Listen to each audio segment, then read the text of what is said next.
2023, called to order at 6:30 p.m. Can I get roll call, please? I'm Costin present. Lester Mascon present. Paul's Jeff here. Brianna Texoni here. 1C, regular board meeting agenda. It's recommended to approve the regular board meeting agenda for February 9th, 2023. Can I get a motion? I'll move. Mascon second. Are there any changes? Yes, Ms. Taxoni, one correction, item 5A, line item C. Conference with legal counsel, if we could add the language anticipated litigation.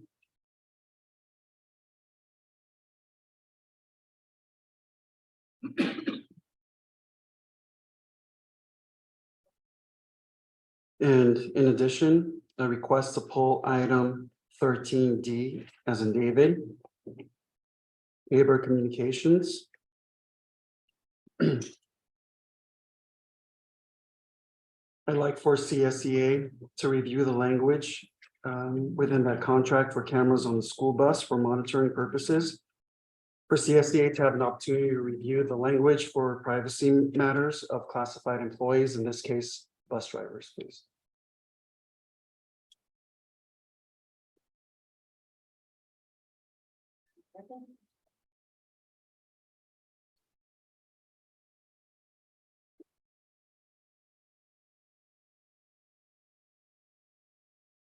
I also had on 10B minutes. It says it's recommended to approve the minutes for the regular board meeting on February 9th. We'll be approving the board minutes for the meeting from January 26th.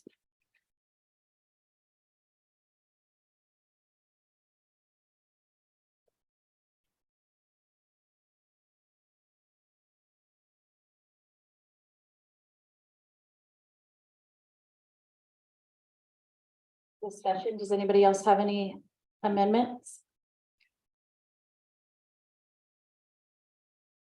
All right.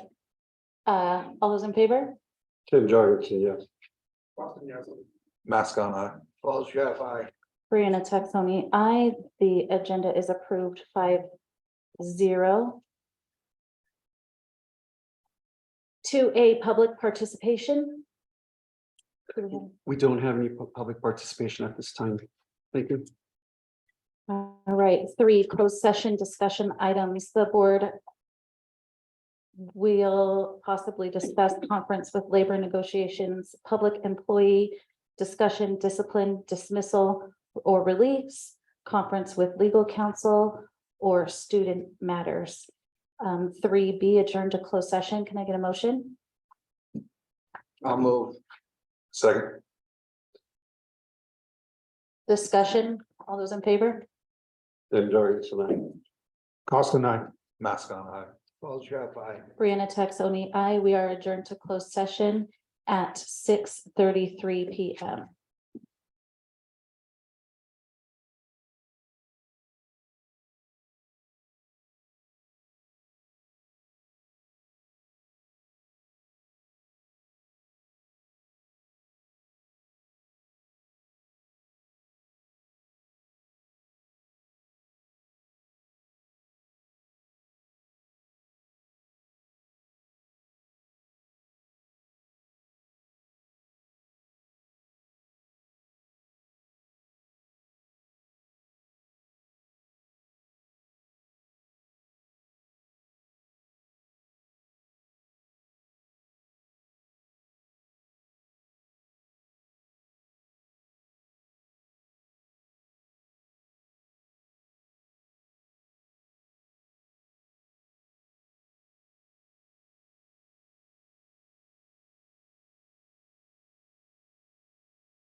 meeting, the regular board meeting of February 9, 2023 will reconvene at 7:30 p.m. For a flag salute, Tim, will you please lead us in the flag salute? And we are ready to begin.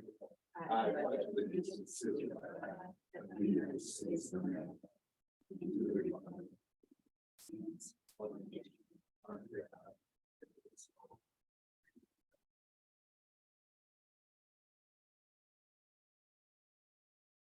All rise. For B, civility statement, Lester, will you please read the civility statement? Communicate clearly and concisely. Communicate clearly and concisely with respect for the time of others. Listen objectively, carefully, considering the opinions of others. Understand the counterproductive effects of disruptive, demeaning, and intimidating behaviors. Understand and respect district policies and procedures. Maintain a respect for the rich history of the district and the efforts of others who have served in the past. Thank you.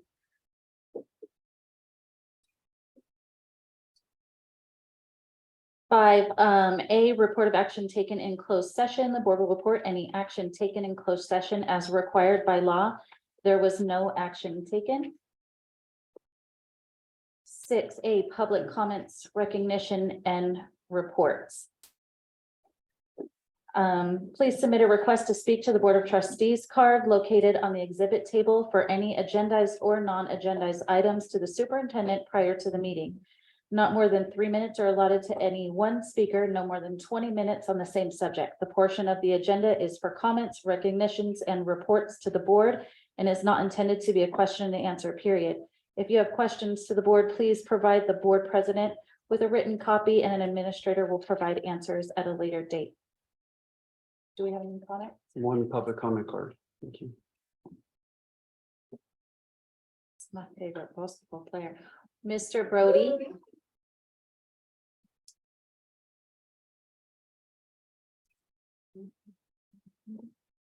Go ahead and state your name, kiddo. Brody B. Senior. And I don't really have a lot of time, so I won't be here to, say my comments, but I just wanted to do this invite for some incredible news that the VHS boys basketball team made it to round 2 of the playoffs. So that's a really huge accomplishment since that we haven't had or gone along in the playoffs this long in a couple of years. And I just want to invite everybody that can be available and come out and bring the Mustang spirit. It's at the VHS High School tomorrow at 3:30. So if you can come, that'll be outstanding. And then we feel the support in our team plays for the VHS students, staff, and the great community. And then I just want to give a personal shout out to Mr. Jorgensen, who has come to every single basketball game, and the whole team thanks. That's all I just have to say. So thank you. Thank you, Brody.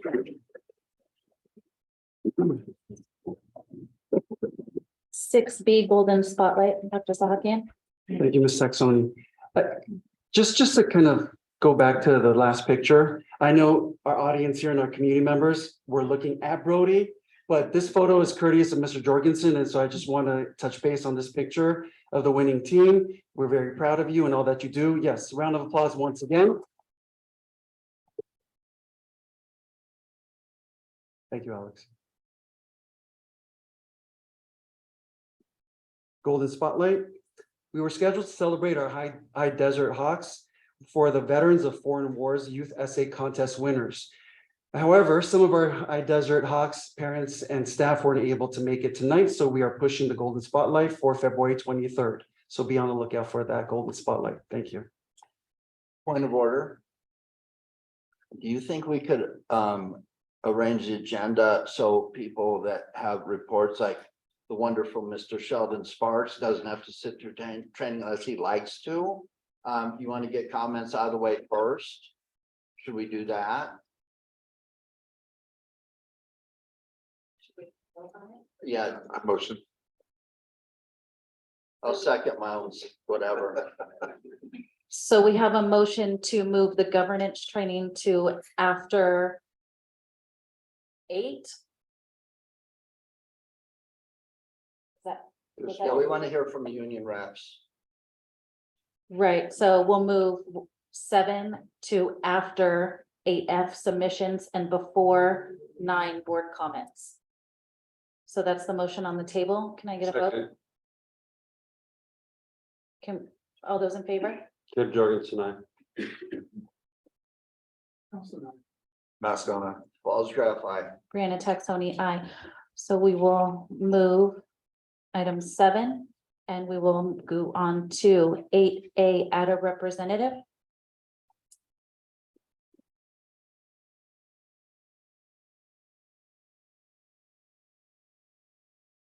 Good evening, how are you? Sheldon Sparks, ADA representative. Thank you for having us here tonight. It's good to see you. First, I want to give a shout out to our counselors. This week is Counselor Appreciation Week.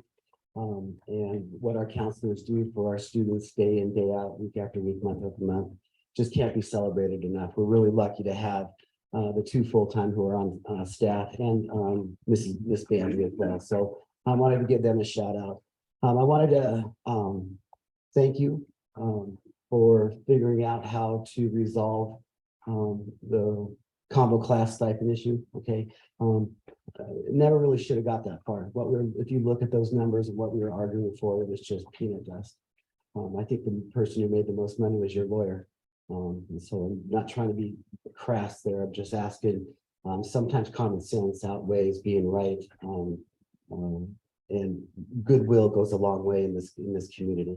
And when we have battles where we are squabbling over cutting salaries and ask us teachers to do more and then say we're not going to pay them, that's going to cause dissension among the ranks. And so I just wanted to say thank you, and just wanted to say also our point of view is we love being here, but if you're going to ask us to partner here with you guys, invest in the community, I think you need to do the same. If you look at our what's been happening in bargaining over the last 2 weeks, I would say that union representatives are not happy. I'm not a part of them. I sit there and I get this all secondhand. I talked to our union lawyer. What you're offering right now is not even close to what other districts are. And so I hope that you understand that it's not about, it's about attracting new teachers. Right? We have teachers shortage, and we have other districts who are paying more for those same quality workers. What you're going to get left over are people who probably aren't the best teachers. Okay, they can't get the jobs at the other ones at the higher rates, so they're going to come here. This is a transitory job. This is a transitory district. And if you want to invest, you got to invest money. And when we sit there and we look at numbers, and you always talk about numbers, and we sit there and we look at 60% reserves, 70% reserves, we're up to 83% reserves. And the teachers are sitting there saying, well, how come your count is getting bigger and bigger and bigger, and you keep telling us we have to cut salaries, we can't afford this, or we can't afford to give you even what you're offering classified. And so it is tough to attract people in this district because of our wages. Okay? Most people who thrive here come here for intrinsic value. If you look at the good teachers in this district, they're not here for the money. But if you want to attract good teachers who, quite frankly, you're offending and chasing off, and I promise you, I'm not just sitting up here, I'm letting you know you're going to lose good teachers this year. Quality teachers who are pillars in this community, who make and help make this district run well and run smoothly. You can't replace those kind of teachers easily. And you look how long it took us to find a 5th grade teacher for Mrs. Trussell. I don't even think we have. Okay, you don't just sit there and put an ad in EdJoy and say, okay, hey, we want the best and brightest. The best and brightest are going other places because they can get $2 grand more a month. And again, I'm not sitting here trying to negotiate in public, but I am trying to tell you what you're doing to your union staff, what you're doing to ad members. Okay, how you treat others means something, right? How you value them means something. How you communicate, how you treat, that means something. It goes a long ways. And so right now, I want you to know this district is communicating. What Mr. Mercer did last week at the last board meeting, or I'm sorry, at the last union representation meeting, that was misogynistic. Okay, what he said to our lawyer was offensive. And I get it. He was on his way out, but if he was here tonight, he'd get an earful. Because you just don't treat people that way. Especially people who give their time and their energy and their effort to advance the cause of the people who are working here. All we ask is that you treat us with respect and treat it and pay us a fair wage. And if you can do that, we're gonna have no issues. But if you can't, if you keep treating people poorly, you get what you deserve. And I appreciate each and every one of you. And I'm sorry I have to come up here and say these hard things, but nobody else will hold the mirror up to you. Nobody else will sit there and hold you accountable.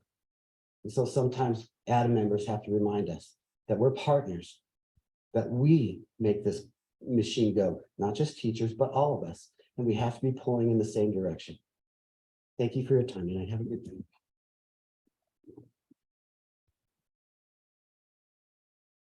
Thank you, Mr. Sparks. 8B CSE representative. 8C student representative. It looks like she is not here. Ms. Saxony, she sent me via email her updates. She is awesome. Thank you, Emily. All right, so bear with me. She'll do a better job than I can, but here we go.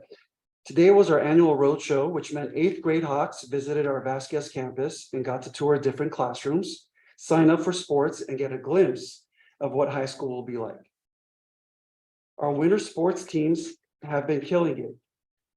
That just doesn't sound right coming from me. It's a lot cooler from high school students. Sorry, gotta be frank. Our girls soccer team had a CIF game Monday against Little Rock. Although they were not able to take the win, they still did amazing throughout their entire season. Congrats to the girls and Coach Terry. Similarly, our girls basketball team had a CIF game on Tuesday. They too gave a valiant fight before, but were unsuccessful in winning the game. After years of not having a girls basketball team at Vasquez, we made it to CIF for our first year back, and the girls made Vasquez history, pulling off the most wins in the season for girls basketball. So congratulations there. And as Brody said it very well, our guys basketball team will be having their 3rd CIF game this Friday at home, so be sure to come and support. Thank you, Emily.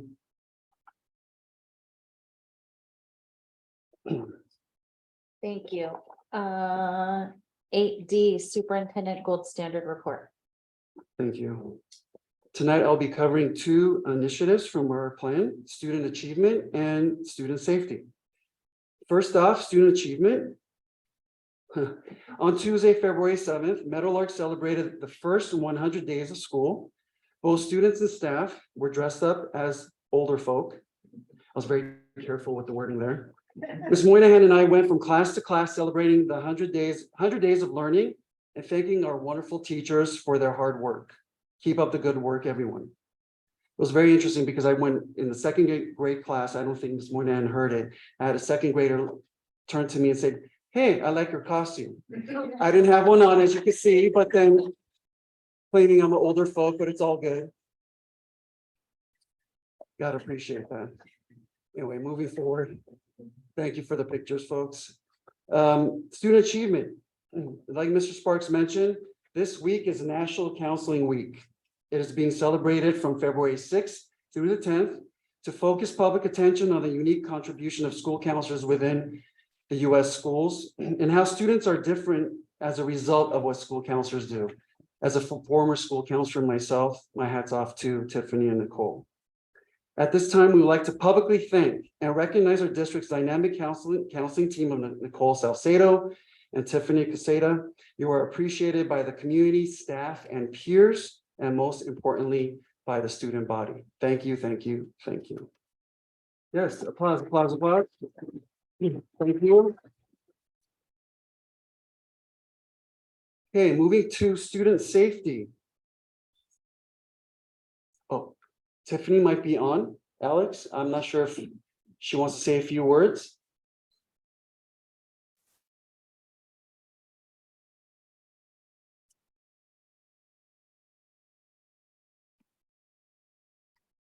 Hi, thank you all so much. We really appreciate all the support we've received throughout the week. Our staff has been showing their appreciation and we really feel the love. Unfortunately, Ms. Salcedo couldn't join us today. She had a family commitment, but she also extends her thank you to all our team and our staff what we do is also a reflection of your support to our team, and we couldn't do it without you guys. It's been a tough year, as you all know, but we're really happy to have our team behind us, and thank you to the MTSS team for all of your support, and to our district as well for your continued support for counseling.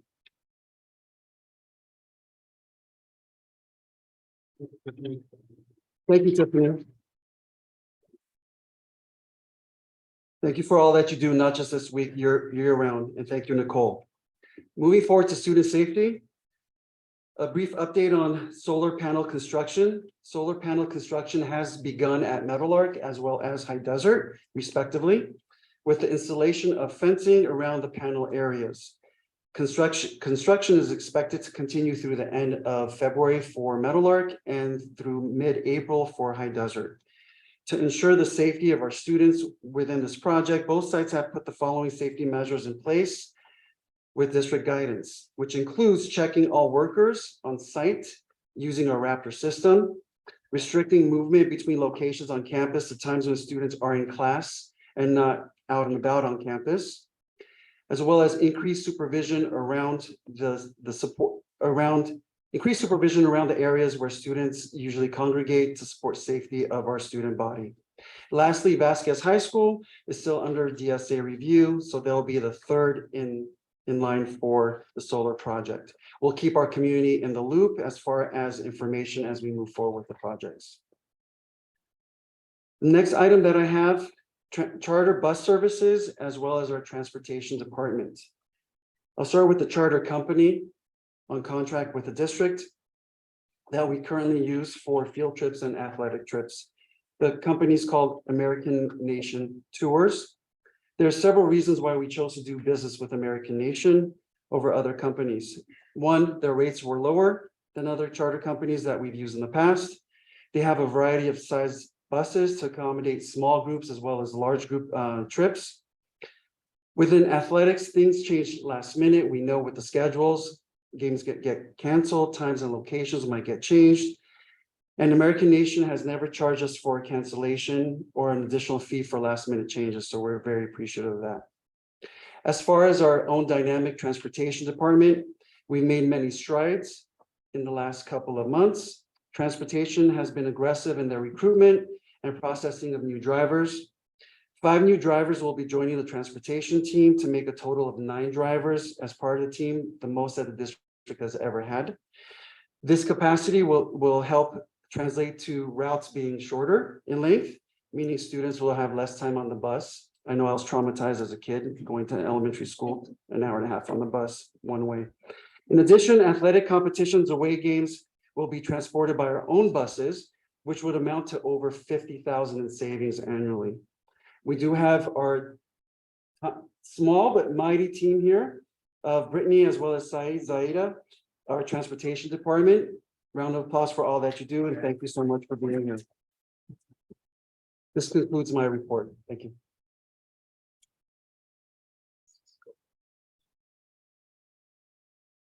I have been asked to ask for board comments. So Tim, do you have any comments? Well, so first up, Brody cuts himself a little bit short here, so I'm going to fill in the blanks. We're not on I thought it was board, we're not on this board comment. Oh, We've been no, asked to sorry. circle Oh, around boy. and comment on what we're talking about now. No. Okay, thank you. I thought it was coming. Lester, Ken? Yeah, this is something that a board member asked for a report out on, is my understanding. And my understanding was that I was going to have somebody come up here from the transportation company and answer difficult questions, because when Terry Comstock has to come up here and help us arrange our schedule, my questions would have been this: do we know when our games are? Does anyone know when our games are? How far in advance do we know when the games are? Usually like a couple weeks, or sometimes, the times change, so they send out the request form, but usually like 2-3 weeks in month. So, Yeah. So It's all. when we set up, Brody, when we set up the season for the basketball team, right? We don't do it like 2 weeks ahead, right? I guess I'm asking a student to run the program for me, but that's okay, you're my first choice. What I'm asking everybody is, do we know when the games are? And when do we know when those games are? Yes, Okay.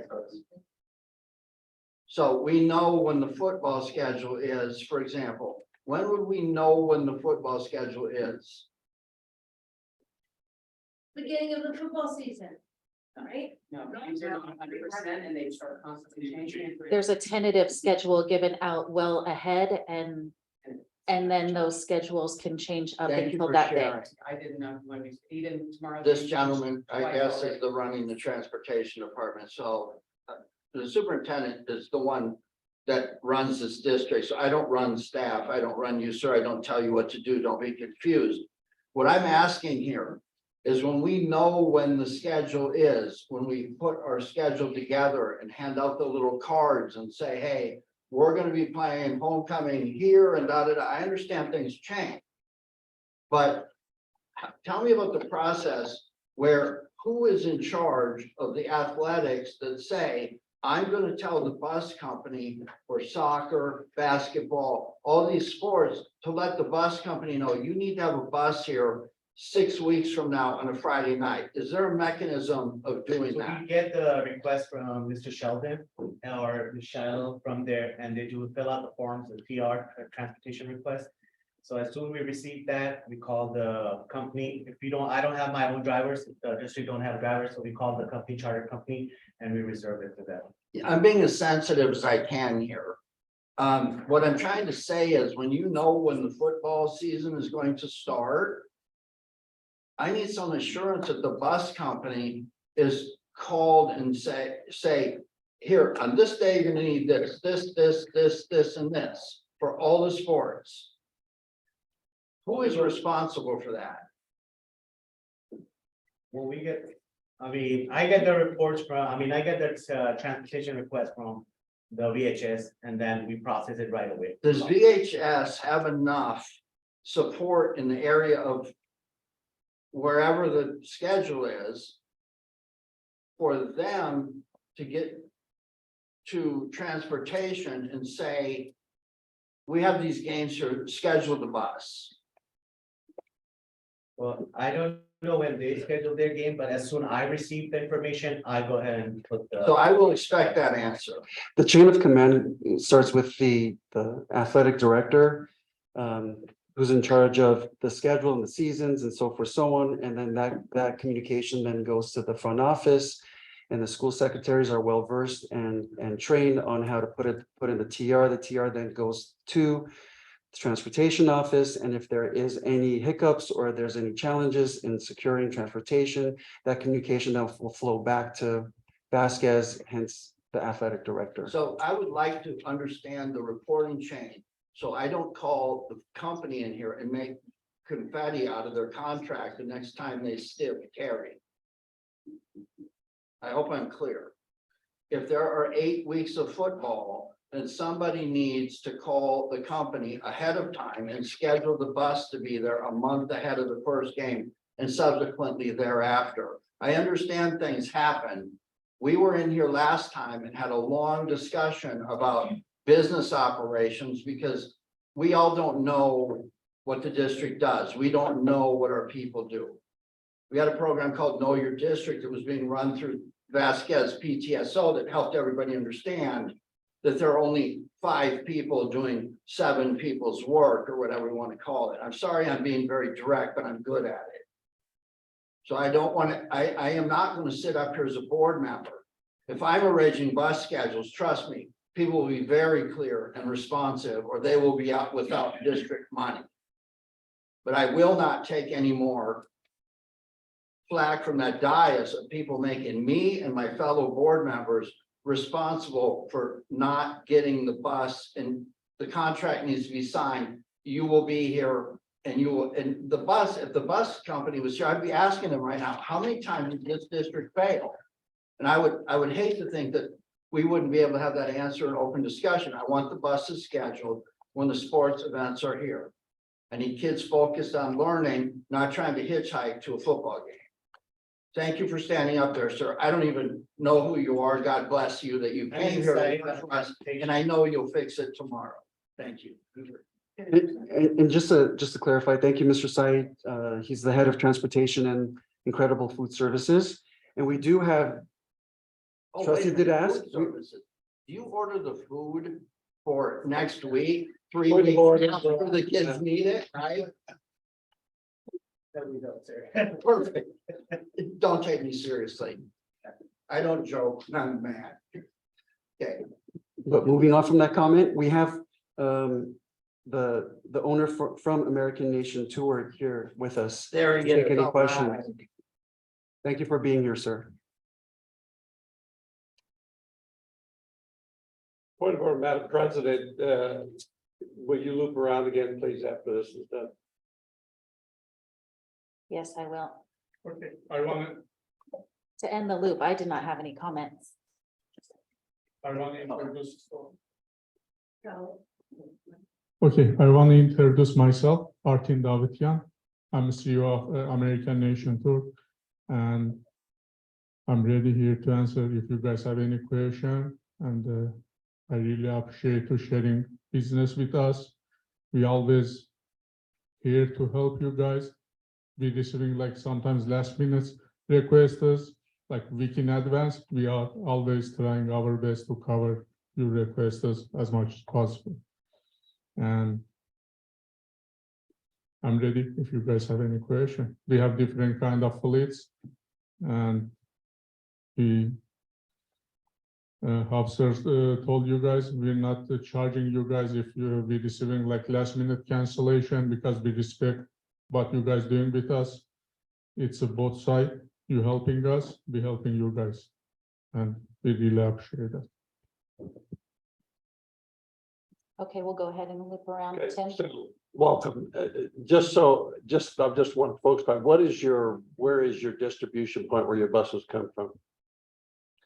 Okay, our location bus parking lot located in Sun Valley, but our main office located in Sunland, Okay, like so- about 45 minutes away. Like, All right, so to provide some clarification, because I misunderstood the discussion here, that when transportation, athletic schedules are usually completed during the summer months for all of our fall sports and winter sports. Spring sports are usually completed by the end of the fall sports season, because we have to negotiate with all our, we know league, but we have tournaments, and there's a whole bizarre thing, and that all comes out of the athletic department from our high school. And to me, and I did this for 6 years, the athletic department submits all of their schedules to their coaches. Coach Terry does an exceptional job with soccer, because he actually does the schedule, because he knows all the players in the valley, and he knows all that. Terry's done that exceptionally well for about 18 years. He submits it to the athletic department, it gets approved, everything's set. So the schedules are set before school starts for fall and winter sports. Spring sports can continue to negotiate through the Christmas holiday. They got to be done by then. Transportation requests are made 3-4 weeks before their need, because we have bus drivers that usually can handle it, but we know that sometimes buses are sick, they're not here, and then we have to rely on services like yourself. And appreciate you coming and doing the things that you do and affording us the opportunity that when we have misunderstandings or traffic or whatever, or breakdowns, these things do happen. It happened to me in all 3 of my sports that I coached for years. And sure, it's frustrating. And we had to rely on parents to help out, but that's the fortunate thing that we have with this district, is that when we have these occurrences that are not planned, they're not intentional, they're not because somebody didn't want to do it, something fell through the cracks, that we could adjust, and we can come to services like you can provide to our student athletes to get them at their appointed time and place, so that our sanctioned events that are difficult to reschedule, and oftentimes we can't reschedule them because you got to coordinate with the other schools, that we rely on you to come here on time and do your best. And things have happened where we've had buses that didn't show up. We have bus drivers that can't make it. Things happen, but we want to appreciate your work there. So Mr. Fallsgraf asked the question about scheduling. Scheduling is done summertime. And so before school starts, the athletic department knows what the fall and winter schedules are going to be for those two big seasons. And then the springs are done before the Christmas holiday. Then our transportation department, coordinated through our school offices, submits transportation requests 2 and 3 weeks in advance so that we can accommodate those with our own personnel. And when we can't, because of scheduling, then we rely on services like you provide to us. Thank you for your service. I appreciate it. Thank you. God bless you guys. Thank you. Well, there might be some other questions. Go ahead. No, I don't have any questions. Thank you. Thank you for showing up. If we were to communicate our entire schedule of needs for like the entire school year, would we receive better pricing? Being honest with you guys, I'm doing my best and I'm charging much less than other clients. You guys, I already lowered the price as much as possible because on the other side, I care about my employees as well, my drivers, get paid on time and doing their best. Thank you. Sure, thank you. Okay, so you seem to be the kind of guy that shows up. You're here. So what I'm telling everybody is I'm not catching the detach about why the tragedy where coaches have to come in here and yell at the board because buses don't show up. I'm missing something. What am I missing? That's only happened in a couple of incidents. It doesn't happen all the time. One time it happened because I think they have some emergency. That's happened, and I think it happened one more time. And I think that's it. So like my count is 5 over 4 months, No. 2 months, 4 months. 2 times. Okay, I have the document. You know me.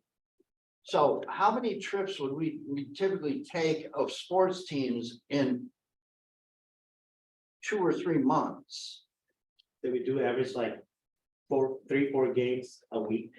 Like multiple sports, right? Yeah, That's what I'm saying. So I'm trying to figure out the frequency distribution of what this problem is to the point where there's yelling going on from that podium. So it doesn't seem to be significant to me. People get sick. Did you hear about the nationwide bus driver shortage, sir? Did Yes, you hear sir. about that? Did you know that when all the schools shut down, the bus drivers didn't have any work? So instead of waiting for somebody to call them back, they might have went and found some other job with their CDL, and then all of a sudden the state decides to open up the schools. So I have a full-time job. And so then I go and want to work 3 hours in the morning and 3 hours in the afternoon, have nothing in the middle. That's so attractive to me if I'm a bus driver, right?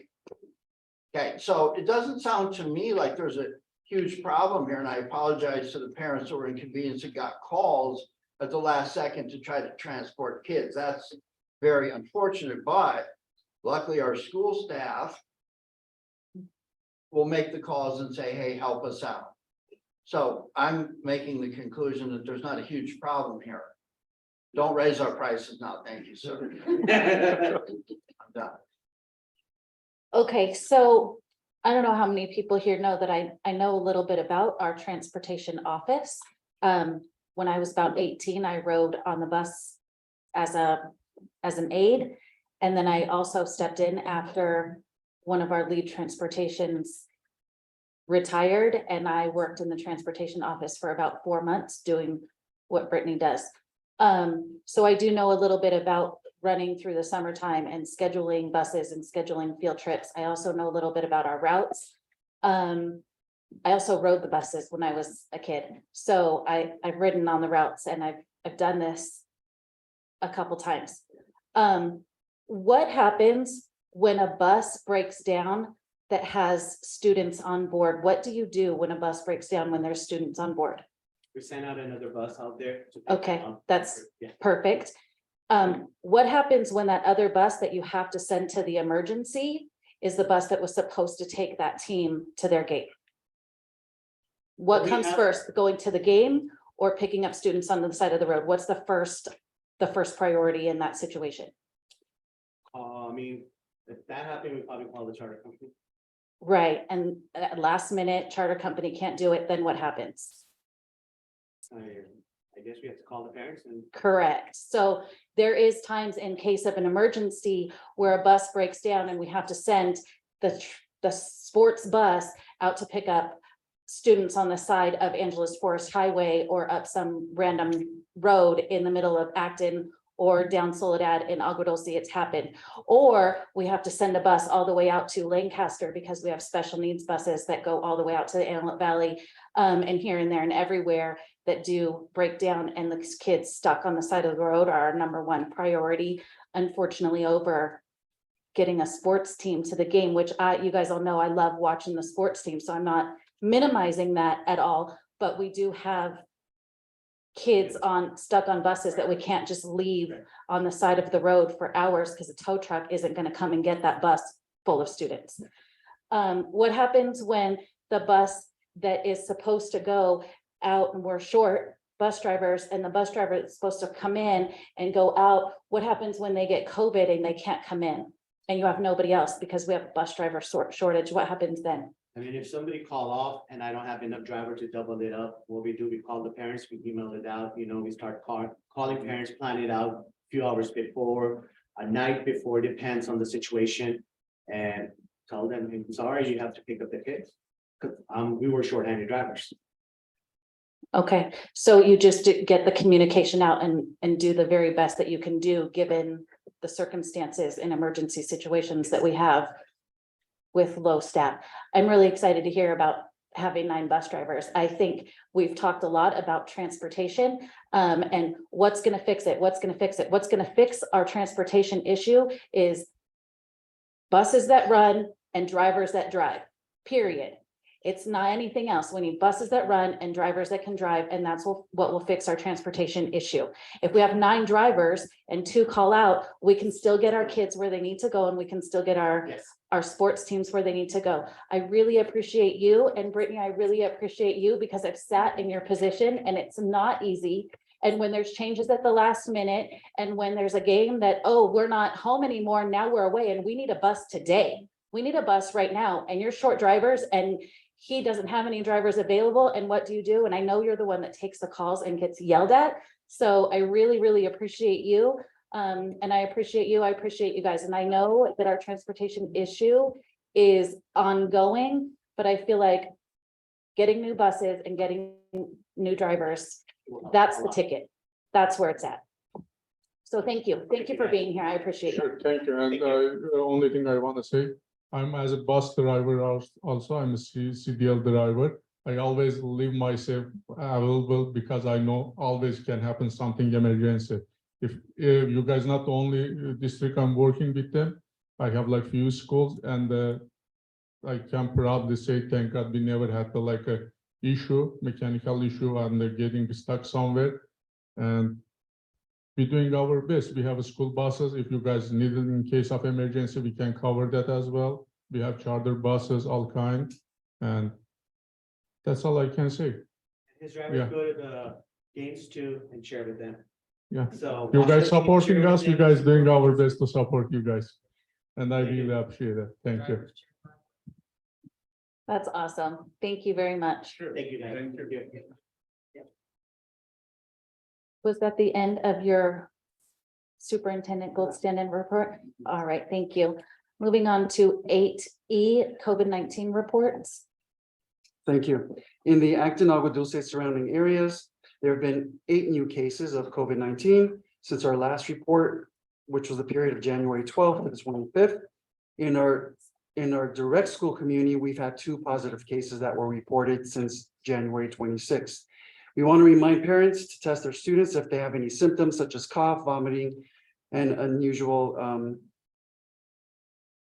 going to say unusual diarrhea, but that's not just unusual cough. Again, home test kits are available at all school sites. We ask all families document their home results home test results on primary health platform. Highly comfortable. It's getting hot in here. Please get in touch with your provider, local pharmacy, or the LA County website if you want to get your COVID-19 vaccine. This concludes this report. Thank you. No, thank you. 8F submissions. There are no submissions. Fantastic. All right, now we're gonna backtrack to 7A governance training presented by AALRR. Dr. Sakia. Yes, thank you. As requested by our trustees earlier in the academic year, Mr. Ron Wankart from AALRR. Thank you, sir, for your patience. You're online. He'll be providing a governance training, which includes an overview of the Brown Act. Mr. Wankart.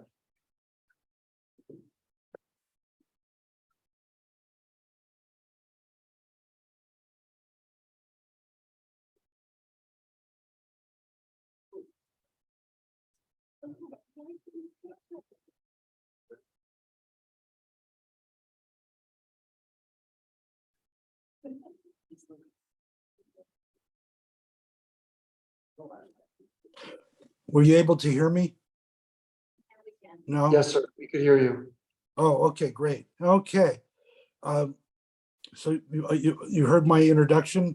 Thank you for this opportunity. I hope this presentation will be informative. So I'm going to start, with, are we going to project the slides, or should I just kind of walk through the slides myself?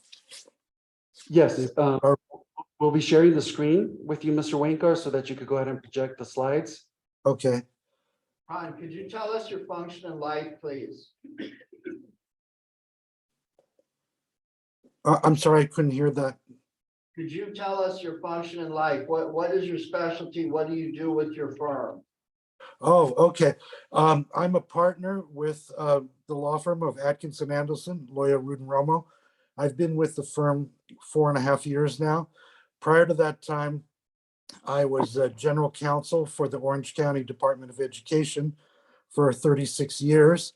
And so I handled just about anything you can think of with respect to education law, governance issues, HR issues, business issues.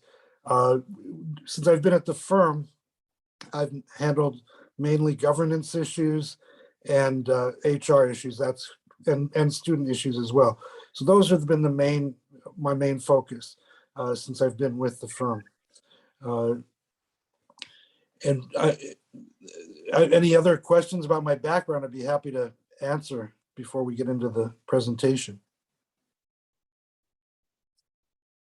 There's no other questions. Thank you. Okay, well, I've given this presentation on the Brown Act a number of times, and I'm happy to answer any questions that you might have. Let me start by saying that the purpose of the Brown Act is to give the citizens access to government agencies and prohibit government decisions from being made in secret. So it basically requires that almost all deliberations, almost all discussion takes place in open session. There's a few exceptions for closed sessions, which I'm sure you're familiar with, which I will talk about a little bit later. But as we go to the next slide, slide 3. Mr. Wankart? Yes. Sorry to interrupt you, sir. You have the ability to share your screen now. Oh, I do. Okay. Thank you.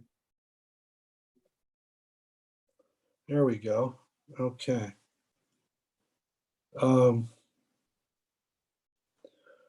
Okay, it says share content. Let's see, photos, iCloud Drive. Let's see. Ron doesn't look like the kind of person that puts people in prison. Let's see here. Yeah,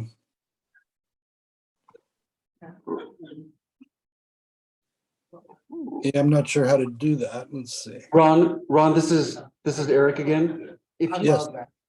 If you want to send me your condensed presentation, the one that we're going to be reviewing today, to my email, we'll go ahead and share it on our end. Oh, okay. You do that, and you could end your share screen if you like now. Okay, let me see here. Gotta find it.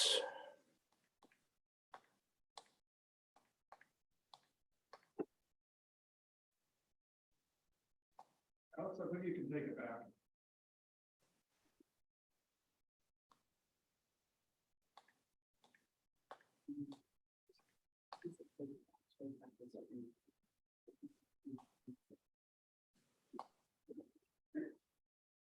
Hmm.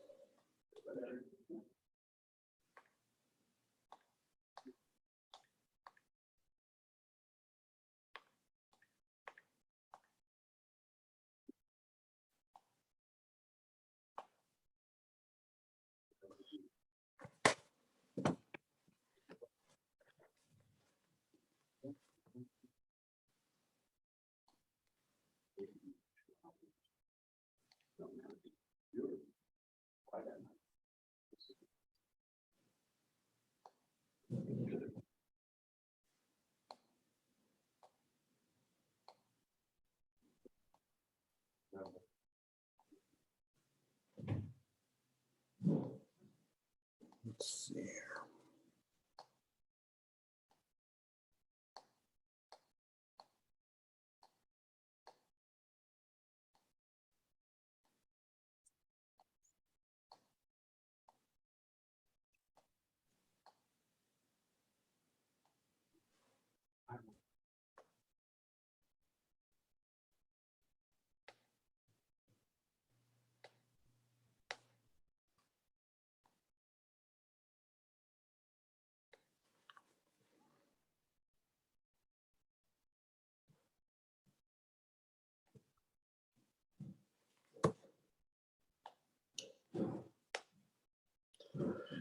Okay, let me step out and send it from my laptop because it's not sending from my phone. I'll be back in just a minute.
Okay, I've sent the Brown Act presentation, the PowerPoint.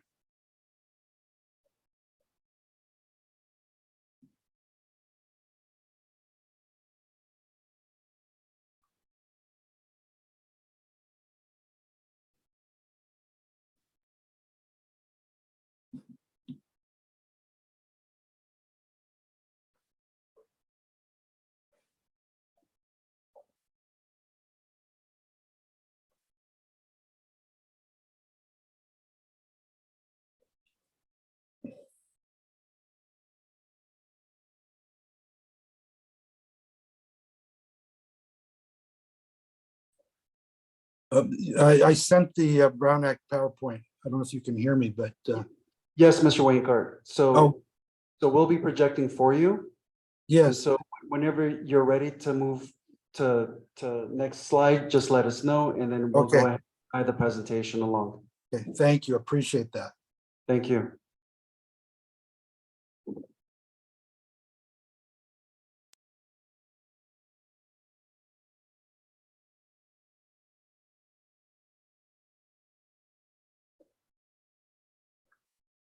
Okay, so this presentation with, you see the first slide there. This is going to be an overview of the Brown Act, which is California's open meeting law. And if we go to the next slide, that kind of lays out the purpose of the Brown Act, which is to give the citizens of California access to government agencies and to open up the processes of government so that the citizens of California can see how their public agencies operate. Here we go. Okay, and if we go to the next slide, it requires all meetings and deliberations, including discussion, debate, and acquisition of information to be conducted in public, subject to public scrutiny, except when the closed session meetings exceptions apply, which we'll talk about in a few meetings, in a little bit. It doesn't apply to meetings of employees of public agencies. So I get that question quite a bit, but it doesn't apply. So now if we go, we're on slide 4 now. This is when we talk about a meeting is defined as any congregation of a majority of the members of the legislative body at the same time and place to hear, discuss, deliberate upon any item. So that's a very broad definition. So if you look at any time you have a majority of the board members, so if you have a 5-member board, you have 3 members together to hear, discuss, or deliberate on any item that's within the subject matter jurisdiction of the board, then it's considered a meeting. And if you haven't properly noticed it and convened the meeting, then you're in violation of the Brown Act. So if we go to the next slide, separate conversations or communications outside of a meeting are permissible so long as it's less than a majority. And so long as you don't communicate to a third board member what the other board members discussed or what their opinions were. So the idea is to prevent or prohibit serial meetings or collective concurrence outside of the meeting.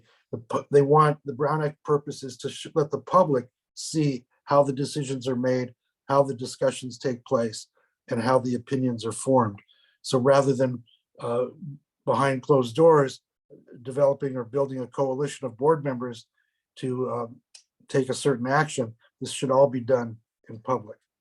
And so for this reason, we advise board members to limit their communications, particularly emails, to a single board member or the district superintendent. Because where you can get into trouble is with that reply to all button. If you push that button and you start responding to all of the board members, then you're in violation of the Brown Act. So if we go to the next slide, that's kind of what I was saying, is that you should not forward emails to the third board member.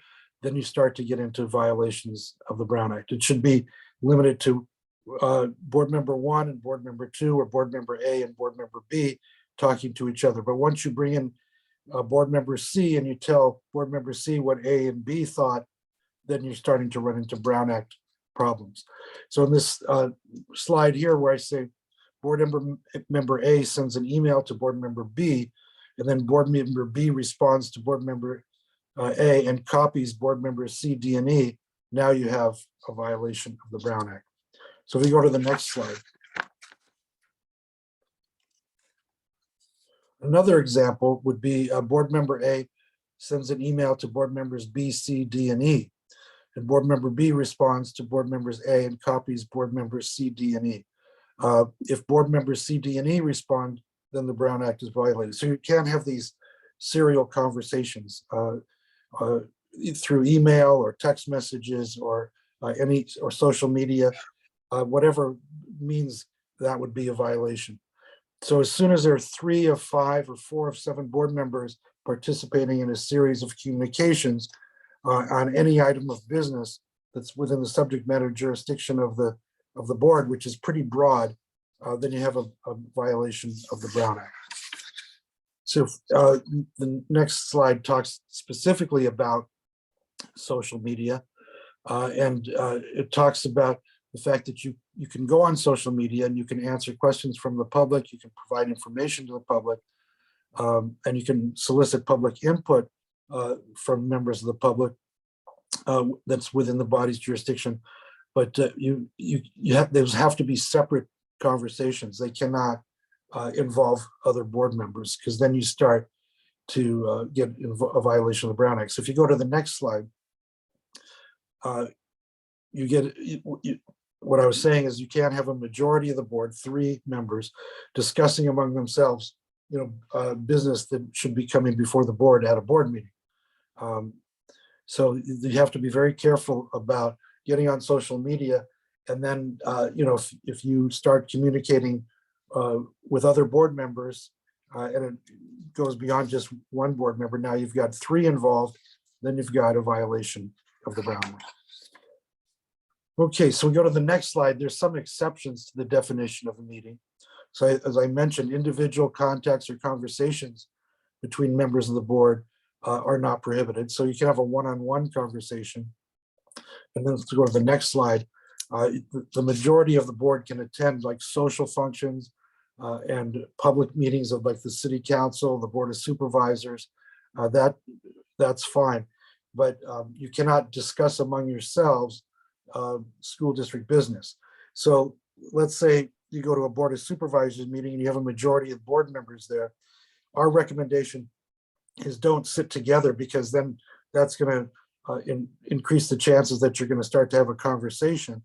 And then you might start talking about school district business. So for example, if the board of supervisors is discussing a zoning change in your area, and it might impact one of your schools, and you start, 3 of you start talking about the impact of that zoning change on a particular school in the district, now you're talking about a violation of the Brown Act. So let's go to the next slide. So this also is another exception, open and publicized meetings. This would be like the board of supervisors, city council, that type of thing. Same issue. If you're sitting together and you start talking about the issues and how they might impact the school district, then you're in violation of the Brown Act if there's a majority of board members. The next slide also discusses this, talks about purely social or ceremonial issues. There's all kinds of public events that you might be invited to. You can certainly attend, but same admonition, you need to make sure that you're not discussing school district business while you're at these events. And more people have telephones where they can record you, they can take video of you talking. And so we've had a few situations where members of the public have taped what board members are saying and then alleged a violation of the Brown Act. So that's the caution there.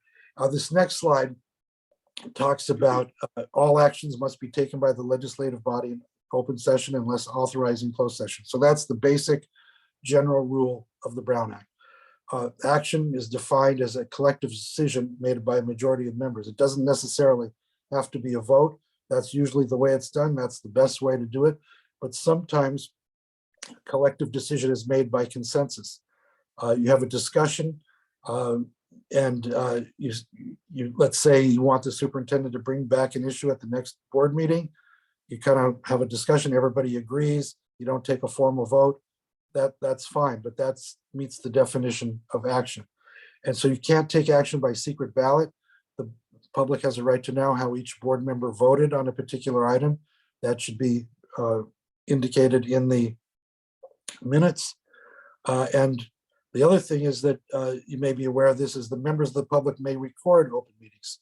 So they have the right to record it so long as they're not disrupting the meeting.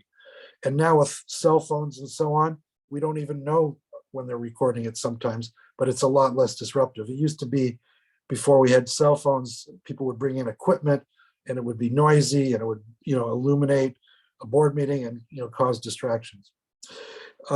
Next slide, teleconferencing. This can be done either in audio or video, but it's under very limited circumstances. And all votes taken during a teleconference must be by roll call so that the public will know how everybody voted. So if we go to the next slide, If you elect to use teleconferencing, the most important thing to remember is that you have to plan ahead. It's very difficult to do this. In fact, it's impossible to do it at the last minute because you have to post agendas at all teleconference locations.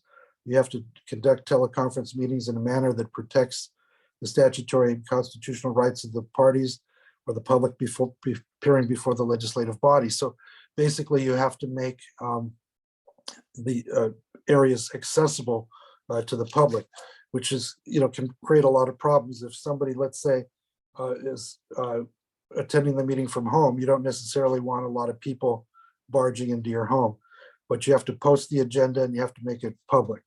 And each teleconference location has to be identified in the notice, and the agenda of the meeting has to be accessible to the public. So if we go to the next slide, I've indicated it there. And then during a teleconference, at least a quorum of the members of the legislative body must participate from locations within the boundaries of the territory. So that's kind of it. There's some exceptions now that have just taken effect this year that will allow a little more flexibility, that you won't have to make all the teleconference locations accessible to the public. But there has to be a compelling reason for doing that. Illness could be one, possibly taking, childcare or some other emergency. If the board authorizes it, you could have a little more flexibility. Okay. So I mentioned not taking any action by secret ballot. You have to publicly report any action taken in closed session. And you have to, prior to taking any final action, announce orally that you're going to go into closed session and the reason you're going into closed session. And then if it involves the salaries of superintendents and assistant superintendents, then you have to orally report a summary of the recommendation for final action on salaries, salary schedules, and compensation during an open meeting so that the public has an awareness of what you're talking about. Okay, if we go to the next slide. The agenda has to provide an opportunity for members of the public to address the board. I know you're familiar with that. We've already had public comments tonight, so I know that you're familiar with that. So I'll go on to the next thing, the agenda requirements.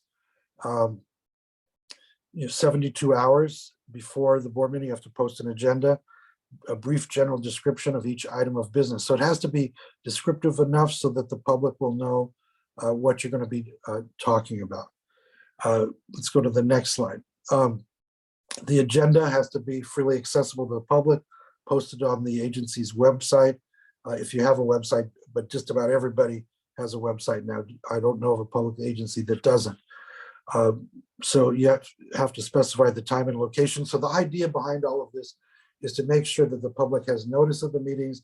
They have the ability to access the meetings.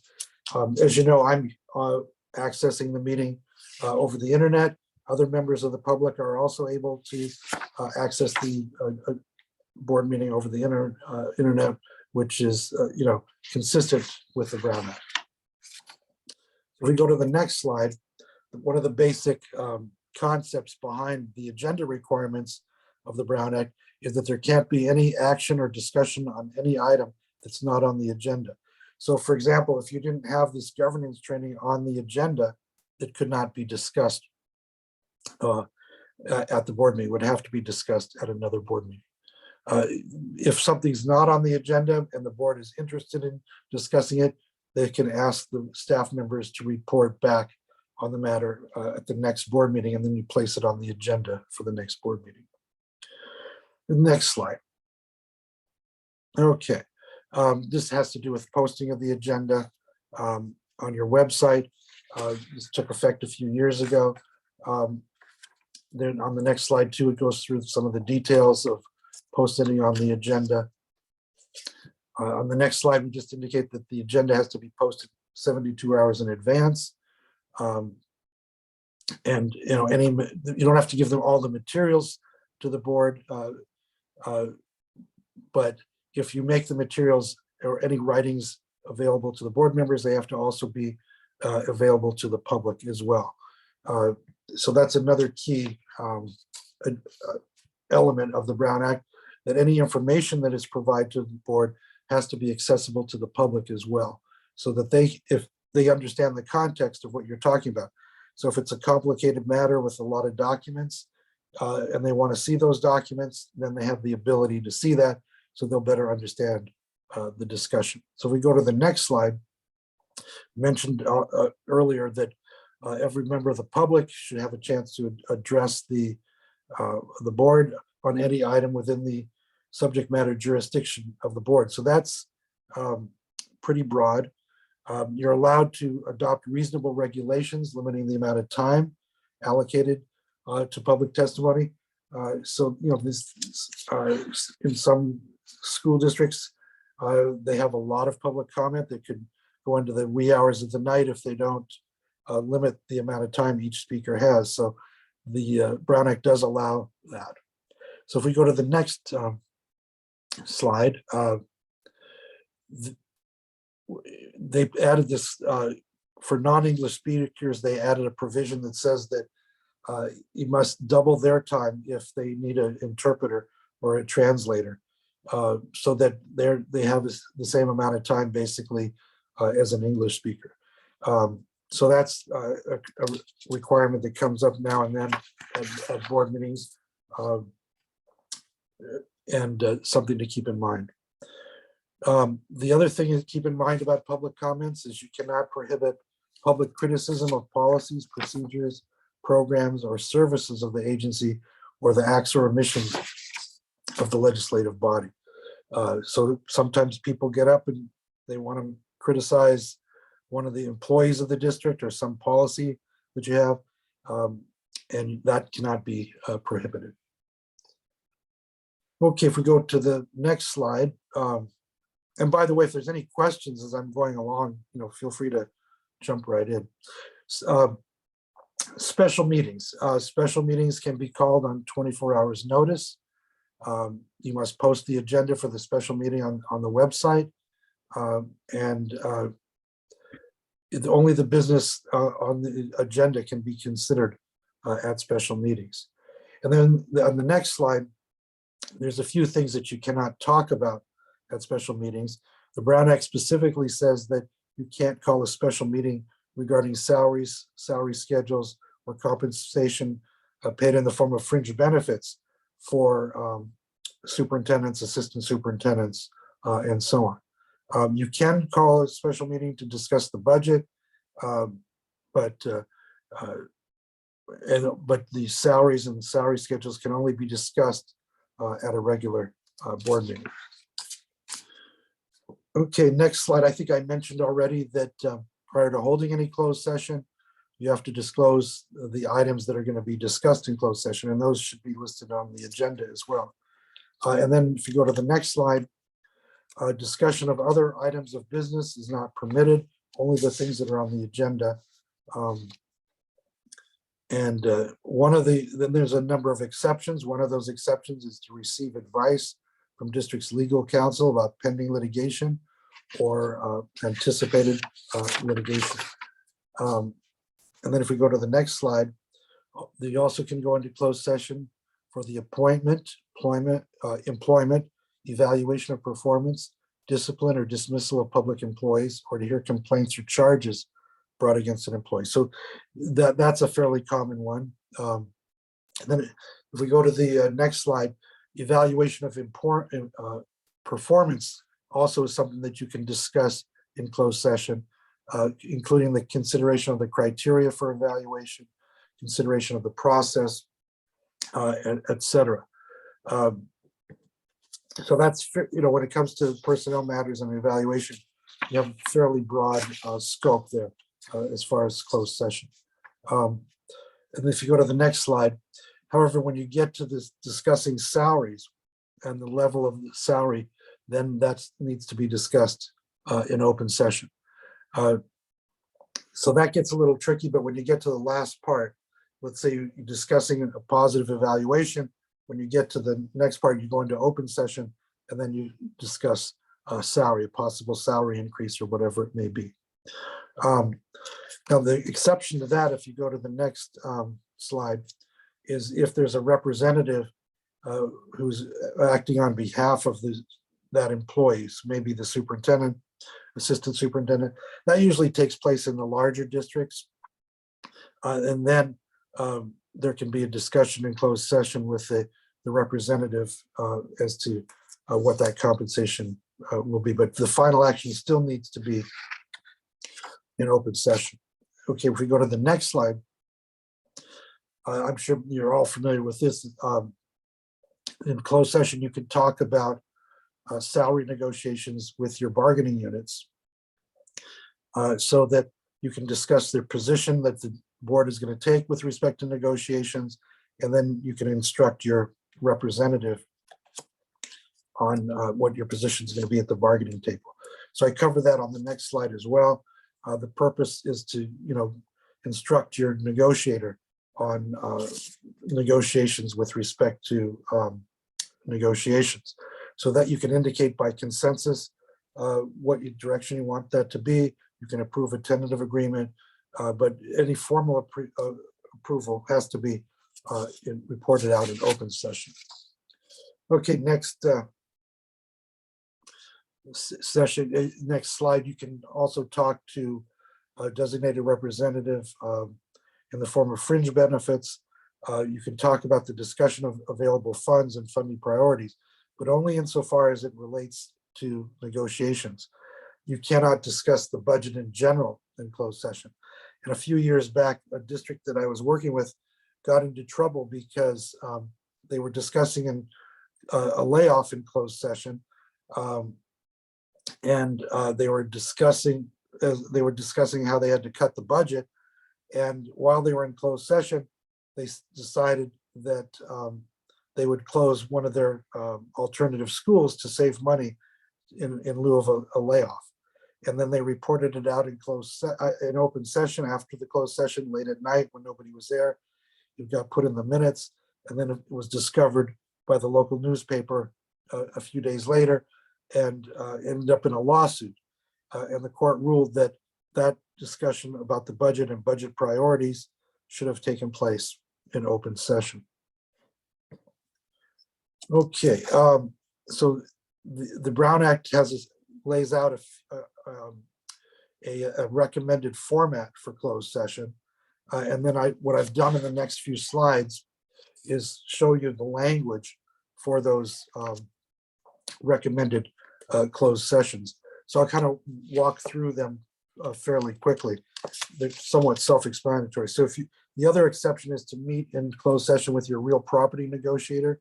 If you're going to maybe sell property, buy property, lease property. So this is the language that's recommended in the Brown Act itself. So if we go to the next slide, when you're meeting with your legal counsel regarding litigation, if it's existing litigation, this is the recommended language in the Brown Act. And if you use this language, it's considered a safe harbor. That, if somebody sues you, but you've used this language, the court, it's presumed that this is sufficient and complies with the Brown Act. So that's existing litigation. The next one is anticipated litigation. So if there's, and I won't get into all the details, but you should rely on your legal counsel to advise you as to whether there's sufficient facts or circumstances to justify going into closed session for anticipated litigation. Then the next slide has to do with liability claims. This comes up fairly often. Then the next one is personnel, public employee appointments. So you're supposed to describe the position to be filled. The next slide covers public employment, public employee performance evaluation. These are all recommended languages. Public employee discipline, dismissal, release. You don't have to indicate the position, which makes sense because you don't want to embarrass somebody, particularly if you decide not to take action or you don't think any action is warranted. And then the next slide has to do with the conference with labor negotiators and the information that you have to put on the agenda for that. Okay, next slide. This has to do with public report. I mentioned this earlier. that you report any action taken in closed session. The report can be orally or in writing. Then of course it should be recorded in the minutes if there was action taken. Okay, then the next slide covers some, sensitive issues, but something that you as board members you should keep in mind.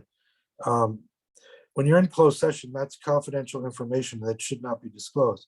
So if you have an employee who discloses that confidential information, then that could be grounds for discipline. It could be grounds for further training of that employee, but that would be a breach of the Brown Act. And then, but it's not, if somebody believes that the closed session was improper, so they make an inquiry with the district attorney or the grand jury, then that's not a violation.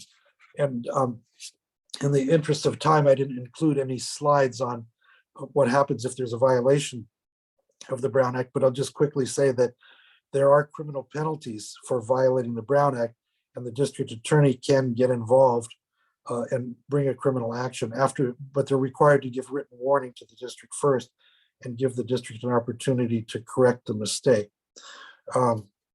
There's also could be a civil lawsuit from a member of the public over violation of the Brown Act.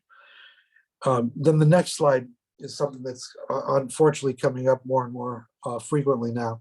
And this has to do with disorderly conduct during open meetings. More and more we're seeing this, particularly during the COVID pandemic. We saw a lot of people protesting and interrupting or interfering with the meetings. So this allows the meeting to, the board members to remove individuals who are willfully interrupting the meeting after giving them a warning. And then you can order the meeting cleared and continue the meeting, but you can't bar members of the news media from being there unless they're causing the disruption. So unfortunately, during the COVID pandemic, I was at several board meetings where we had to clear the room. And we even had one where we couldn't clear the room. So the board had to move to another room and conduct the meeting in another room, and then just video the meeting so that the people who are protesting couldn't disrupt the meeting anymore. So I know I kind of covered a lot of information and a lot of territory, but why don't we open it up to questions, and be happy to answer any questions that anybody might have. All right, we'll go ahead and circle around and start with questions with Tim. Okay, Tom?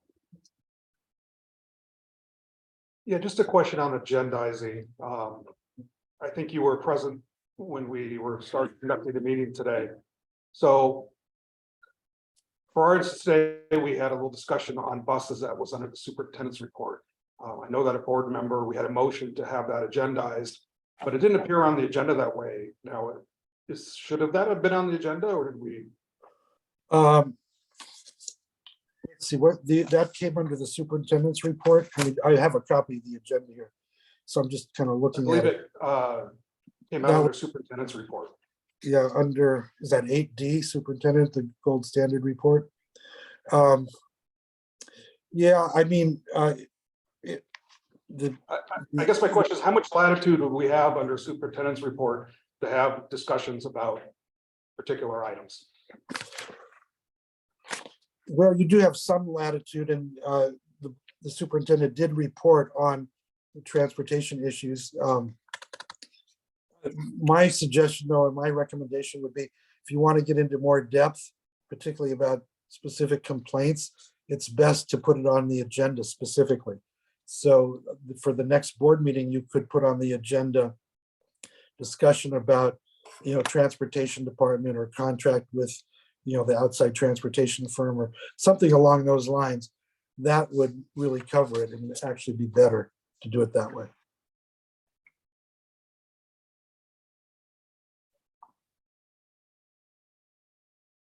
Okay, the other, maybe a little bit more in depth on closed session, when you're talking about evaluation of employees.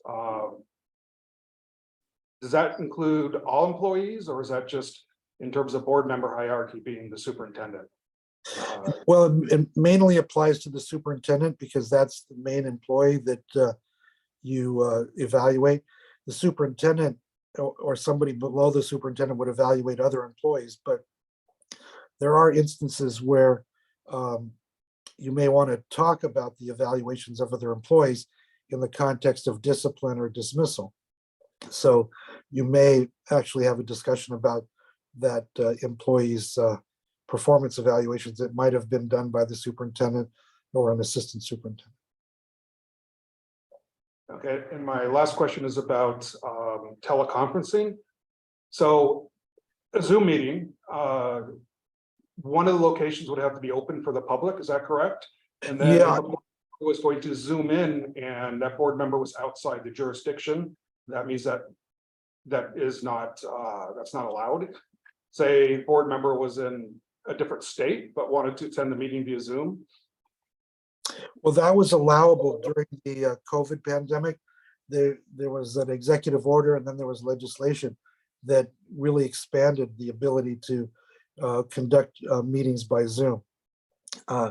There's new legislation, and I can certainly provide you the details on that in writing that allows some more flexibility that took effect this year, that allows under certain circumstances to do teleconferencing without having to have each location open to the public. And there was never any limits on being in California. You could teleconference from outside of California, but it would have to be public. So sometimes a board member would be at a hotel, let's say, out of state, and they would have to, post the agenda there, and they would have to make it accessible to the public. So it would typically be in a conference room or some, arranged for a room. So it takes a lot of advanced planning. And then sometimes it's a matter of privacy. You don't always want members of the public to know where you're going on vacation or why you went to a particular location, because maybe there's a family issue or a family illness. And so that, made it difficult. So this new process that's just taking effect does allow for not requiring accessibility to the public in these locations if it meets the criteria. If it's an emergency or a hardship, then and the board approves it, then you can participate remotely. And I can provide you with that information in more detail if you'd like. Okay, thank you. Thank you for your time. No questions. Ron and Ken, I think the public's picking up that we might know each other pretty well. Sure, yeah. I never see that. I got some doozy theoreticals ready. Okay. So let's say that there's somebody in the audience that thinks that they should be up here instead of me, and they're constantly texting. And they can do that, they can text. But let's say I'm up here constantly texting. Are those texts a matter of public record if the meeting has been called to order and has not been ended? Well, there's available to the public. There's a couple of issues there. The first issue that you asked about directly is, yes, those are public records. Also, there's another issue that comes up, and this came up with the LA City Council a few years ago when a member of the city council was constantly texting. And it was during a hearing that the city council was conducting. And the person involved in the hearing felt that the city council member wasn't paying attention and wasn't giving them a fair treatment because they weren't listening. They were on their phone texting. It went all the way up to the Court of Appeal, and the Court of Appeal held that they had to do the hearing again because the city council member wasn't paying attention. So, I would caution board members, occasionally texting is okay, but if you're spending the whole meeting texting with people, it doesn't give the public a good impression. Plus, you can run into some legal problems down the road. So, my feeling was if people are texting you, that's fine, but you don't have to answer them until after the board meeting.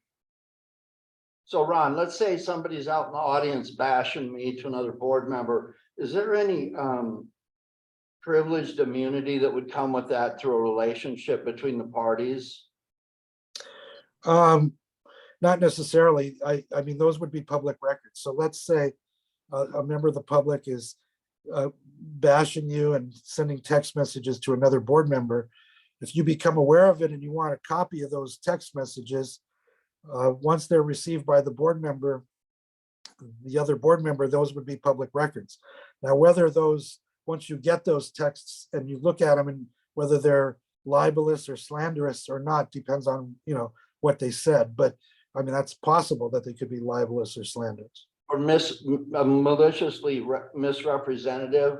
So in other words, let me make this real clear. If my wife is out in the audience and I'm bashing on Tim back and forth, and they discover that, will the district defend me in a malicious misrepresentation suit? Would they have any reason to do that? Would the taxpayer take the hit for money that's supposed to be spent on kids to defend somebody doing this? Well, we'd have to see the context of it, but normally not that type. If it's an intentional act or an intentional tort, those are the district doesn't necessarily have a absolute right to defend it. So but we'd have to just, you know, see the context of it. So we would agree that like local politician immunity drops off the table when you start getting way out of your lane on doing stuff that is just not even of a stretch of it that you wouldn't feel was under the protections you're granted as somebody that sits up here in good faith, I think is how I'd summarize that. Well, to be libelous or slanderous or defamatory, it'd have to be more than criticism or even severe criticism. It would have to be accusing somebody of a crime, and it would have to be false. It would have to be, Building a fictitious political platform, maybe. Let's move on. Ron, Okay. How much pillow talk privilege do I have where I heard something really juicy in closed session about them kids down the street that I've always had a problem with, and geez, I really got to tell mama when I get home. How much privilege do I have there? None. You really shouldn't tell your spouse about confidential information that's in closed session. Because I can create, I mean, unless you completely 100% trust your spouse and your spouse never reveals it to anybody else. But if your spouse reveals that information to a third party, there's no protection there. You can, you know, run in, that's a violation of the Brown Act. Ron, outside of me as a parent and the educational rights holder, or whether I'm a foster parent, saying, what right do school board members have to the medical or educational records of other students in the district, either singly or collectively? Well, as individual board members, you don't have authority to look at student records. The board as a whole might have the authority to look at student records if there's a legitimate educational purpose. So you couldn't just, the board couldn't just willy-nilly look at somebody's student record because they're wondering whether that student has a disability, for example, or whether that student ever visited the school nurse. But if you had it, like say an expulsion or a suspension or some type of discipline issue or some type of issue that the parent brought up, there might be a legitimate educational interest in looking at the records in that case. But I would be very careful about looking at those student records. Ron, is it good practice for a superintendent to come in closed session and name an individual and seek input from board members as to possible disciplinary, corrective, legal actions? Well, are you talking about an employee who he names? I'm talking about a board that would think that every time somebody comes into closed session with a student or an employee issue, that board has to provide input on what they think the person did or didn't do, or whether they're my friend or not, or how we become involved in ongoing issues that are under the superintendent's control in closed session. Tell us about that. That's not real a black and white issue. I mean, the board is the employer. So if the superintendent, you basically rely on the superintendent's judgment. The superintendent has to decide whether it That's right, rises. Ron. Thank you. That's enough on that Oh, one. okay, okay. The superintendent's here. What I'm getting at is, I don't tell the superintendent on how to discipline a student. I don't advocate or condemn students or employees or anything. That's my point here. Negotiations, Ron, when we're talking about ongoing negotiations, and let's say there's someone at the podium talking about how poorly the negotiations are going, should I make a comment if I believe they're not going well, if the negotiations aren't closed? Well, you know, if you're referring to the comments that were made by the Teachers Association president Referring to earlier. comments made in a comic book that I was reading when I was 7 years old in Mississippi. Should I be making comments as a board member during an ongoing negotiation, either to influence them or not outside of closed session? I would recommend not, but I wouldn't say it's a legal violation, but I would say that's not the best practice. The best practice is to discuss in closed session with your representative how the negotiations are going from their point of view, and get your representative's point of view on what the union president said. But you know, it's not a violation of the law for you to make a comment, but I would recommend against it. Good. And finally, Ron, I see some governmental agencies, not the one I work for and hopefully not the one I serve on here, who will tell people you need to fill out your speaker card for something that's on the agenda at the beginning of the meeting. And let's say I'm a gadfly, I used to be a really good one, and I'm sitting out in the audience and I hear something in the discussion where I just feel like I need to comment. And I'm told, oh, you can't comment on this item because you didn't fill out the card when I told you you should have. Is that legal, Ron? Well, the Brown Act says you can't require somebody to identify themselves. But you know, they can have a cutoff time for the card, you know, at the beginning of the meeting, and then they just, during public comments, let people, you know, if you don't put your name on there, it's hard for them to know who filled out the card. But you could say, you know, you could put a number on there, for example, and just call yourself public citizen number one, and then they, you know, they would call you as public citizen number one. But typically people put their name. I like that But name. it's- Spell. But Ron, I think what I'm getting at here is this. If I am out in the audience of a school board meeting and I maybe come to hear something and something in the discussion of the board leads me to want to make a public comment that I didn't know I wanted to make, I should be able, and I do this when I'm the president, you can pick up one of those cards and fill it out and talk midstream as long as you're respectful.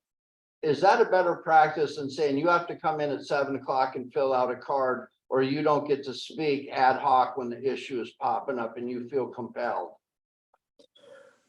that's up to the board. It's not required by the Brown Act. You can have a cutoff, you know, for people submitting a card for public speaking.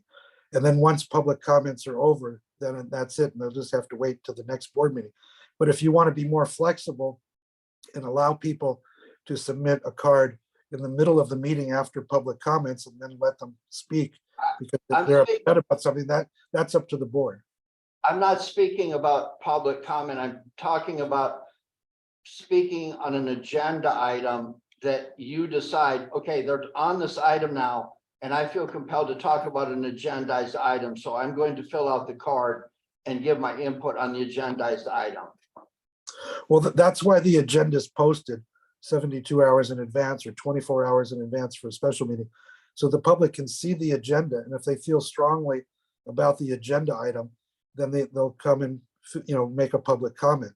But if the board wants to allow people to make a public comment after public comments are over, that board can do that, but they're not required to do that. You can have one time at the beginning of the meeting for public comments, as you did, as the board did on this agenda.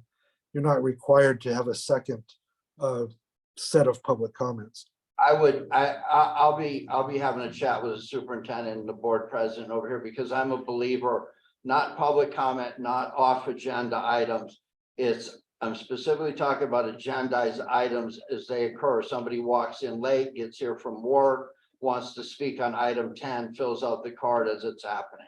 So I'm done, Ron. Thank you for being patient with Sure. me. There's No a lot of problem. tonight. My pleasure. Ron, I appreciate you being here, and I do not have anything else to add. Well, thank you. And I'm sorry about the mix up on the. Ron, checking I'm sorry, the, hold on one PowerPoint. moment. I believe we want to go back through and loop back around. Okay. Thank you. So follow up to Ken's question about the agenda cards. Say we have an agendized item, solar panels, it's on the agenda, we're having a discussion. If there is somebody that comes to the audience for this particular agenda item, and they are relatively well-schooled on this agenda item, say they're very familiar with PUC, CPUC, or very familiar with the engineer with solar panels, or whatever, is it appropriate to allow that person to speak? It is appropriate to have a conversation with that person on that particular agenda item. Well, that's up to the board. I don't think that's required because you posted the agenda. You've got public comments at the beginning of the meeting. So, you could say no. You should have spoken during public comments, or you can be more flexible and say, oh, yes. But if you do it for one person, you're going to have to do it for everybody. You can't just single out one person.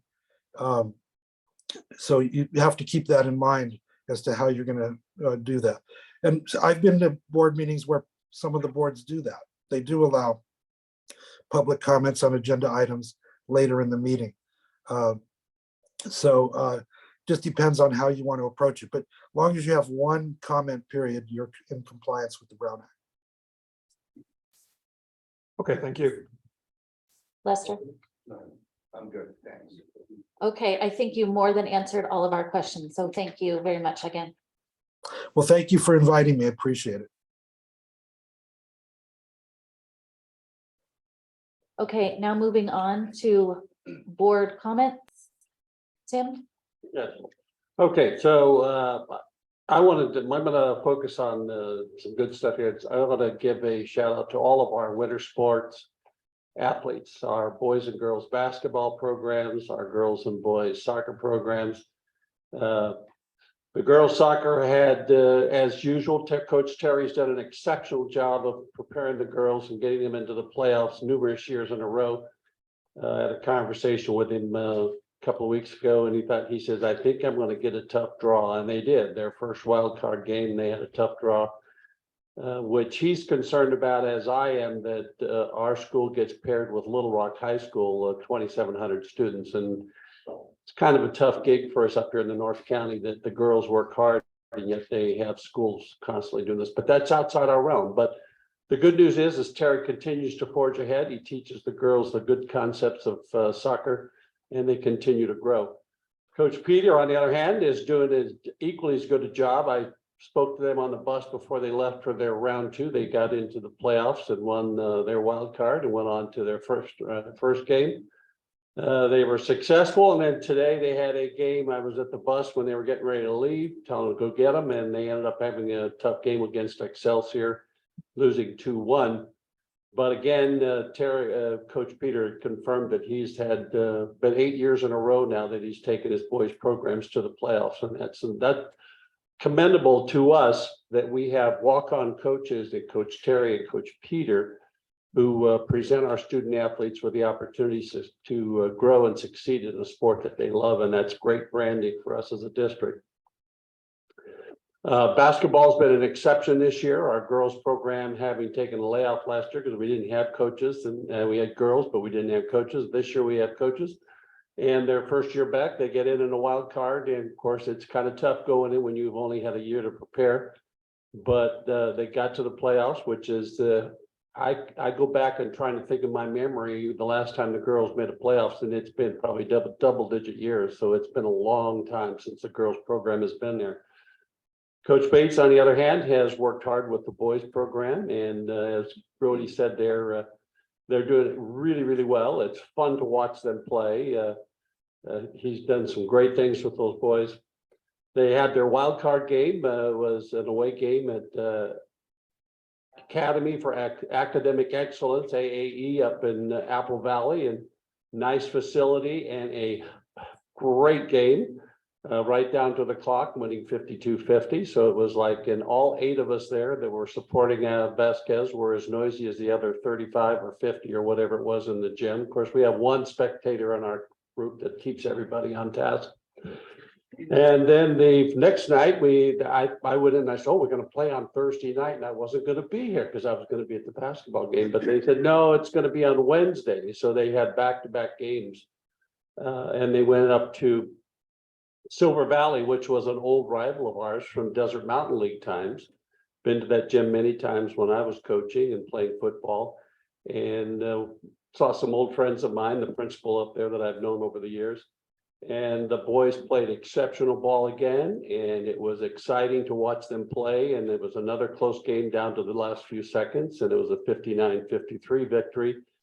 And I think this is the first time for boys basketball in probably double-digit years to make the quarterfinals, which will be tomorrow at Vasquez. Going to host a home game, so I'm hoping anybody can come out there and watch them play. It's going to be an early game because the school, the Newberry Adventist Academy, they have their guidelines that say they need to play early on, and so they've agreed to host them at 3:30. So if anybody wants to come watch a game, come out and watch. It's been great. So all in all, our winter sports have been a great branding for our school. We have students that come here to go get a good education, and these coaches, Coach Terry, Coach Peter, Coach Bates, and the women's basketball coach, which is part of the program. I'm not familiar with him, but I watch him. He's as excited. Is he the coach or the athlete? He's bouncing around, giving the girls an exciting time, and it's just lots of fun to watch them play. So that's an exceptional part of our exposure in the community, that students can go to the big schools surrounding us and they'll be on the bench. They can come here and they can be a starter and be an impact player. And that's an opportunity that we can provide that the big schools can. So kudos to all of them. The tickets for home games now are run by CIF. So you if you're going to go, you just go online. It's free online, and you have to buy your tickets online. There's no tickets at the door. It's all done online now through Fan. Is it Fan? Yeah, you just scan it on there and it's like $10 and you get in and have a great time. And it'd be great to pack that gym with the boys basketball tomorrow at 3:30. So there was a lot of questions about scheduling and regarding the buses, and I think it's fair to keep in mind is that our fall sports, which is football, cross country, girls volleyball, football has 10 scheduled games. Volleyball can go up to 20 scheduled games, plus tournaments could make it 24 games, and those are usually twice a week. So 3 times a week, we're taking our students going around. We usually like to split the schedule, 50% home, 50% away, and the coaches work with the athletic directors around. Winter sports, the one that we're in now, that we're just concluding up in the playoffs now, all of them are 20 sport games. They can have 20 games, sometimes 24. So that's twice a week, Tuesday, Thursday, Wednesday, Friday, Saturday for soccer, that we're moving kids around. So there's an enormous challenge with transportation to have sufficient buses to do it. And to me, it's an investment in our program here that I have no doubt that there's a lot of work for short buses. Coaches, I've had buses miss me, and I had great parents, and we all packed in the car and we caravan to sites with football, pulling trailers, pulling all our food, pulling all our equipment, everything. So when we have a outside source that can backlog and back support, because I know we have contractual obligations to our employees to say, I have a game, can you guys take this? Well, we have to get our kids home from school. A lot of times we have to leave when they're still on their routes and they can't take them. So we have to back out and go out to other sources for it. It's not going to get any better in the spring because baseball, boys volleyball, track, tennis, swimming, those are all 20 game schedules. Twice a week, they're out of town. They're leaving after school, right after school, sometimes at noon, 1 o'clock, because they have to get to another school site. But to me, that's an investment in our students. We provide them the opportunity to excel at something they enjoy. And athletics is a direct complement to their academic success. So whatever we do, whatever transportation services that we choose to use to get our students safely to and from their contest, we should do it. There shouldn't be any question.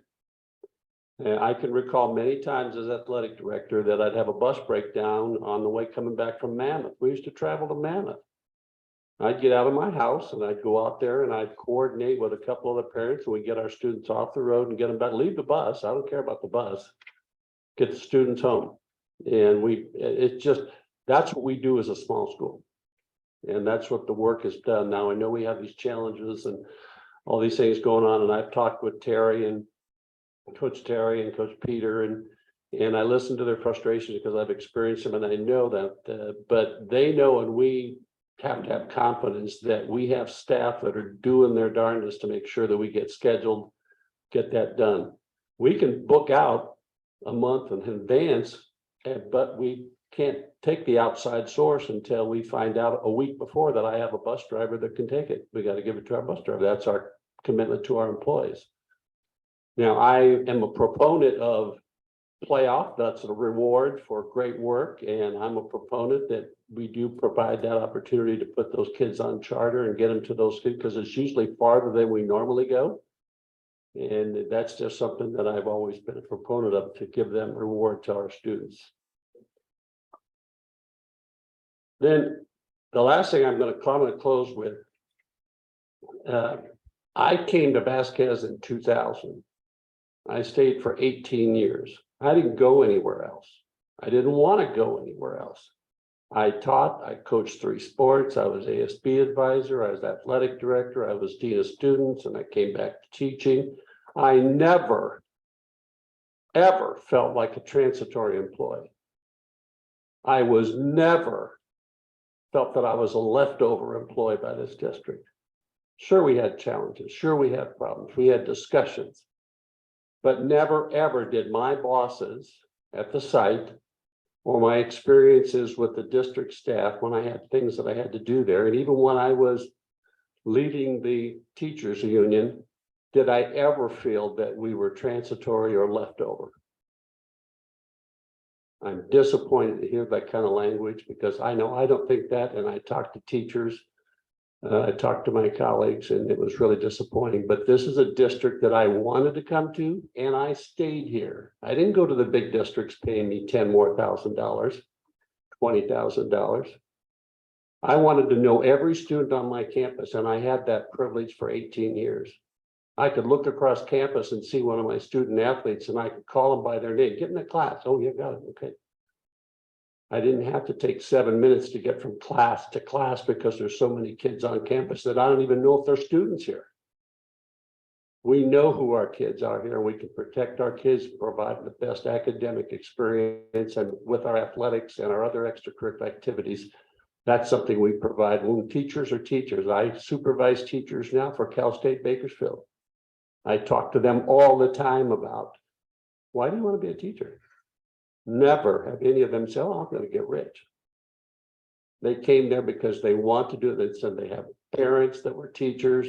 They've been exposed to teachers. They want to share the wealth of their knowledge of their content. And those are the people that we work with. And that's why people come to our district. Thanks.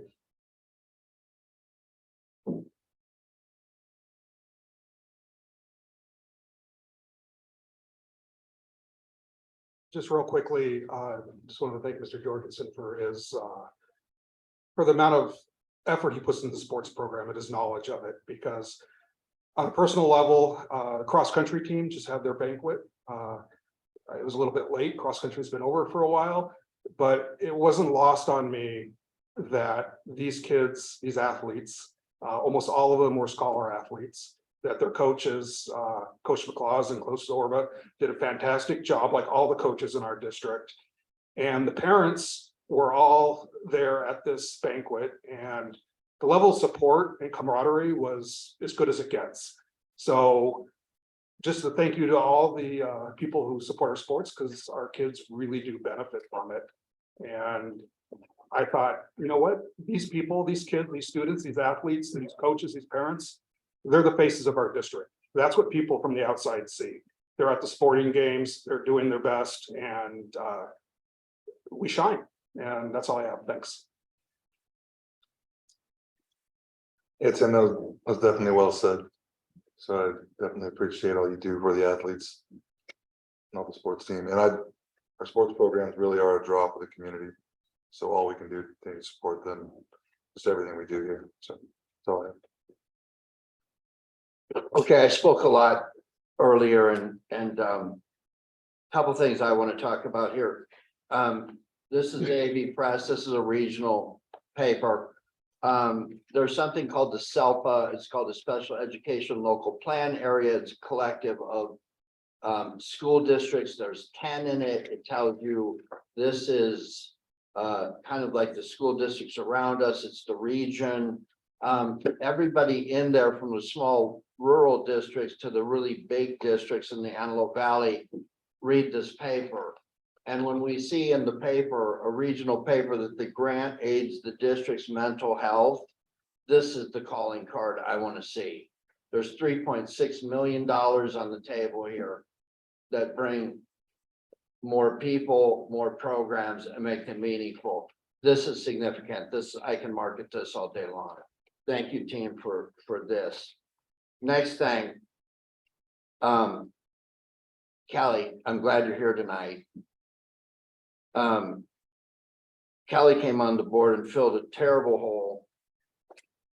Kelly actually knows about educating children, 17,000 of them that she's responsible for the curriculum. And she was recently awarded a LACO countywide award. It was the Beth Dalton Award. I hope that's not the same Beth Dalton, but yeah, the Beth Dalton Memorial Award for leadership and literacy development. There is a huge hole up here with you being gone when it comes to supporting the superintendent, where it really gets down to education, because short of Tim playing basketball, we don't know anything about education compared to the team you two made. Thank you for coming in here tonight and telling us or watching what we're doing. I had a lot to say to you tonight that only you understood, and I appreciate having the opportunity to let you know that I so much appreciated your work when nothing could be spoken. When the lawyer's talking about lynch mobs, we've been through that. Thank you for being there. That's all I have. I'm going to keep it short because it's already super late, but I can't let the meeting go by without again mentioning our amazing counselors during Counselor Appreciation Week. What they do day in and day out, they do deserve to be celebrated every single day of the year. The things that they see and then things that they do and the things that they are able to accomplish for our students are just nothing short of incredible. So they do deserve to be celebrated. So I wanted to give a shout out to our amazing counselors. So thank you, ladies, for doing what you do every single day. And I know that they work on the weekends and they work after school and just tireless hours and getting incredible things done and making huge impacts. I know both of those ladies that were honored earlier in the superintendent's report have both made an impact on not only myself, but on all of my children as well. So huge shout out to you and thank you so much for everything that you do. Mental health is a huge priority of mine. So Ken, thank you for bringing that. I did see it online, but I don't get the paper. I don't read it in person. So this is one of my projects for this year that leads into everything that I'm hoping to work on during my presidential year. So thank you for bringing the physical copy in. I really appreciate it. And then our winter sports, everybody said it. They're amazing. They're great. They're awesome. I love watching those kids play. I'm looking forward to baseball and soccer. When I was sitting in the stands at the last basketball game, watching the last girls game, I was sitting on the home side and looking over at all of the banners hanging on the wall. I love that we have banners at Vasquez and at High Desert. That's very cool. But looking at the banners, I couldn't help but notice most of the years where we have won championships coincide with youth programs that we have in our community. Softball, baseball, soccer. Those are our big youth programs in Acton and Agua Dulce. Those youth programs make a difference for when they get up to high school. It's very hard to start a high school sport and be successful in that sport and take your team to win championships when you start in 9th grade.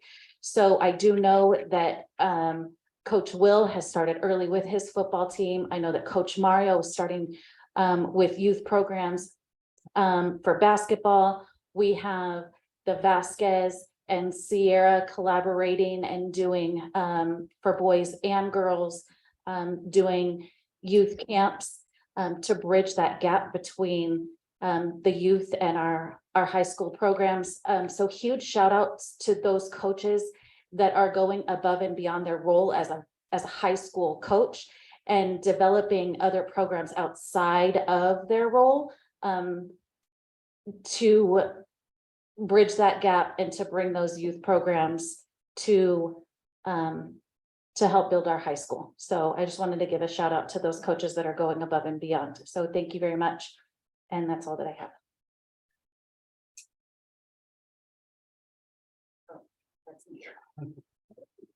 I'll keep going. That's 10, a approval of consent calendar items. Can I get a motion? I'll move the consent calendar in. Second. That was Tim. Yeah. Discussion. What does it include, Madam President? The consent calendar is going to include 10B, minutes of the regular board meeting from January 26th. C, warrant register. D, AMN Healthcare Inc. agreement. E, Judge Healthcare, and F, cross-country education staffing agreement.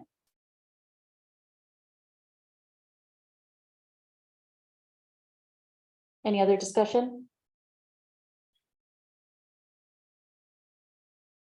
Hearing, sorry, go ahead. No, I was just gonna say no. I think you were waiting for me to say, not me. Okay, One point on the warrant register. Can we specifically call out items that are outside of budget? Going forward. So there's an expense on there, finding if it's something that's specifically not budgeted item over a certain amount. so if we want to discuss the warrant register, we can pull it off. We can accept or vote on the rest of the consent. I'll just and then- save it. I'll save it for the new items. For future agenda Yeah. items? Okay, so we're not pulling the warrant register? No. Okay, Ken? Good. All right, end of discussion. All those in favor? Tim Jorgensen, aye. Costa and I. Matt's gone. Paul's got by. Brianna Texoni, aye. The consent agenda is approved with a vote of 5-0. 11, personnel action report. I'll move. I'll second. Discussion?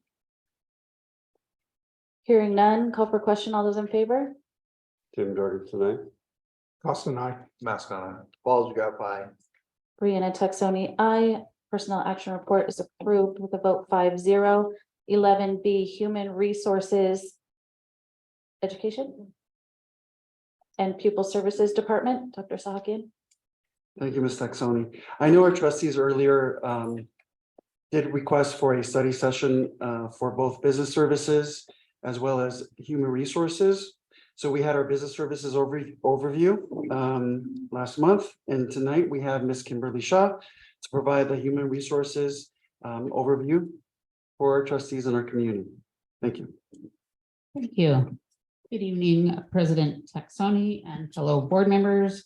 I'm Kim Shaw. I'm the Assistant Superintendent of HR, People Services and Education for Acton Agua Dulce. And I have Hillary Mulligan here, my administrative assistant, confidential, to support me. Smile, Hillary. Thank you. All righty. So I have a brief overview for you. and I know it's late, so I will do my best to go through quickly the functions of our Human Resources Department. We do recruiting, hiring, and retaining of talent. We're in charge of performance management. That means people's evaluations, bargaining with our labor associations, professional development, employee relations, labor law compliance, onboarding of staff, credential analytics, and universal complaints. Next slide, please. All righty, so at the beginning or at the end of July and the beginning of August, we were fully staffed for the school year. We had all our teaching positions filled, all of our positions filled. Then we got our first resignation, the 5th grade teacher who we hired, and she resigned before she ever started. And then a week before school started, we had a social studies teacher at the middle school resign and a special day class teacher resigned. So I'm just giving you a little background on how some of the openings happened when school was starting. So our current staffing is we have 63 certificated staff members and 84 classified for a total of 147 staff members. This year, since June, we have filled 47 positions. That's 47 permanent employees, 18 certificated and 29 classified. That doesn't include substitutes, coaches, or those that we have pending, like our new assistant soup of business, new CTE person that we have hired, and we currently have 6 vacancies. The vacancies are school psychologist, the LCSW, music aide, a brand new one, a custodian grounds person that's resigning for a new position, and the other CTE position and arts TOSA. So it's kind of fluid, it kind of goes up and down. So pre-recruitment, a manager, either one of our directors or a principal turns in a PR personnel request to us, and then I will take it to cabinet and we discuss whether it fits within our the budget, or it's one of the positions in position control that needs to be replaced. Once that's done, it goes back over to HR. We look through the job description. Talk about those in a little bit. Meets the requirements, and then Hillary will post it on EdJoin. All right, we get it on EdJoin. Once that posting closes, we go through paper screening of the applicants. We schedule interviews. We find an interview panel, depending on if it's a classified or certificated position. That'll depend on who's on the panel. If it's a classified position, we always make sure we have classified people on the panel. Hopefully someone in the same position, and then someone on the e-board, because it's nice to have someone that holds the same position of the one you're trying to fill, if at all possible. And then depending on the position that we're interviewing for, they'll go for a second interview with the superintendent. We do reference checks, and then depending on how that goes, we make an offer of employment, and Hillary gives them an employment packet. They make appointments with Maria in the front for fingerprinting, and then it'll go on a par for board approval, which we just did a couple minutes ago. All right, and what can delay the hiring process? So theoretically, we could hire someone, like if everything goes well, probably might take a week. But if principal or director forgets to turn in a PR and they are waiting for us to hire someone, we're like, we don't have a PR yet, you got to get the PR in. And then timing of when the PR comes and we have a cabinet meeting, that can delay it. But sometimes if it comes, we have cabinets on Tuesday, and if somebody turns it on Wednesday, I'll walk it around. That way it's not sitting for almost a week to get signatures or have a conversation. Or if we limited applicant pool on EdJoin, we don't get very many people applying for the position.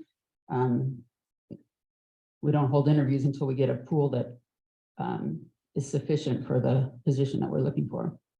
Sometimes people go on EdJoin and they start the application, they put their name, address, and then they don't add any of the attachments, or they don't fill it out. And then Hillary's calling people and saying, are you applying? Or are you not applying? Like, if you need help uploading documents, or do you want to just email them for, it's kind of tracking down applicants that way.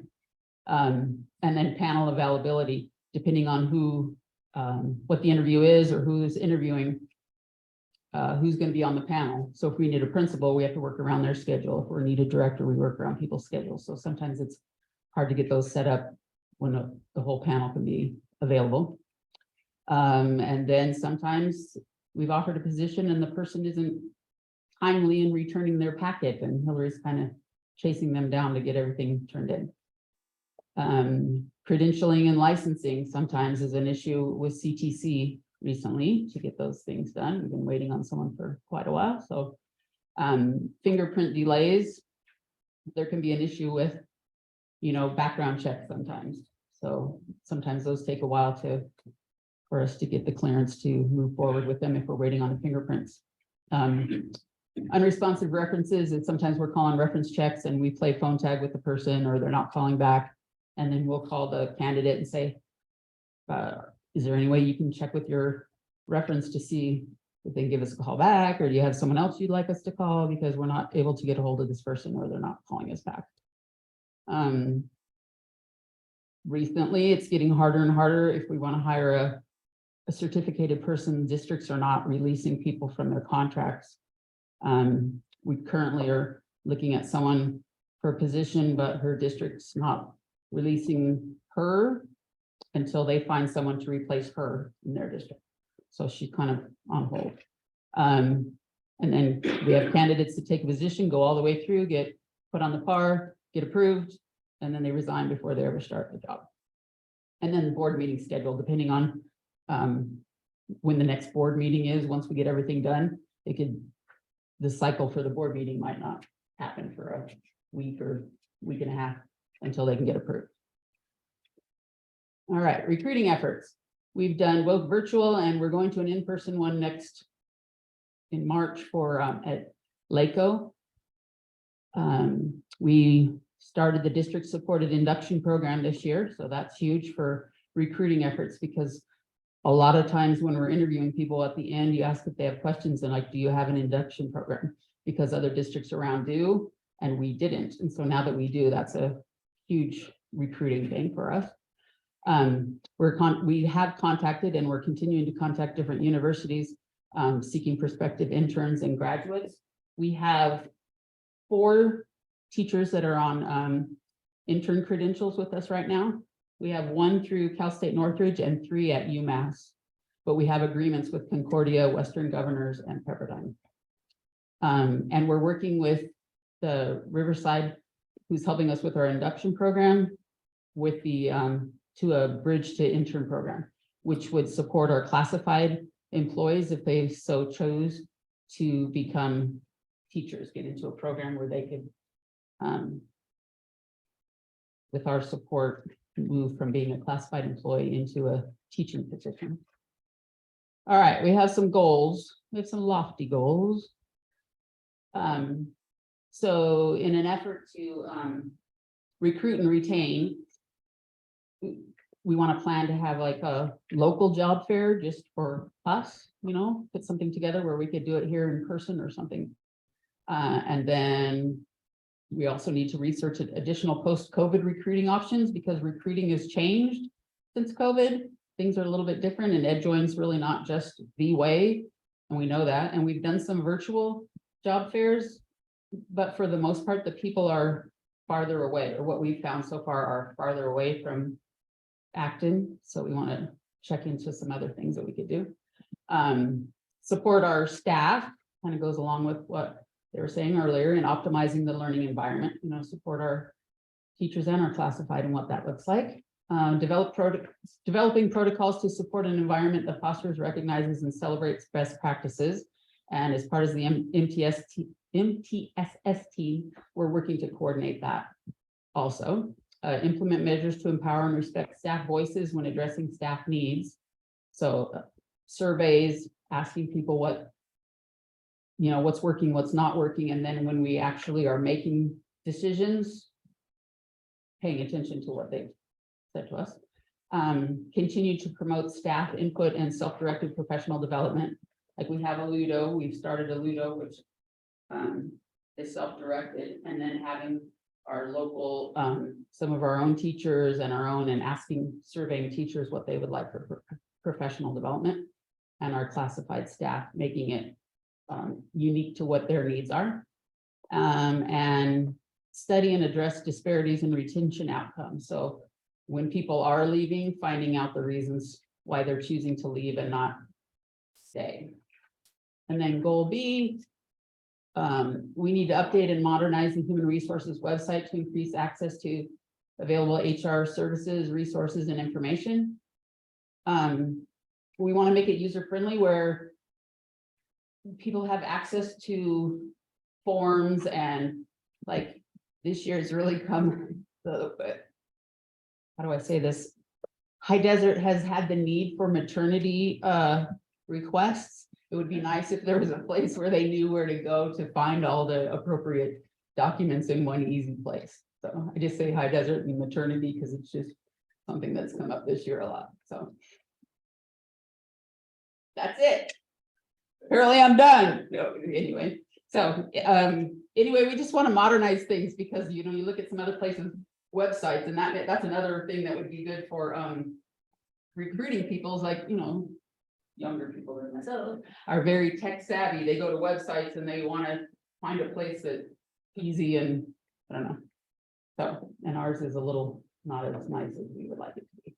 So we want to modernize onboarding, review and update related paperwork. That's where the job descriptions come in, because we're still using typewriters and mimeographs, and so, you know, those are no longer in use. So we want to make sure that we get our job descriptions updated, and then just improve the efficiency of administrative and programmatic operations in the office.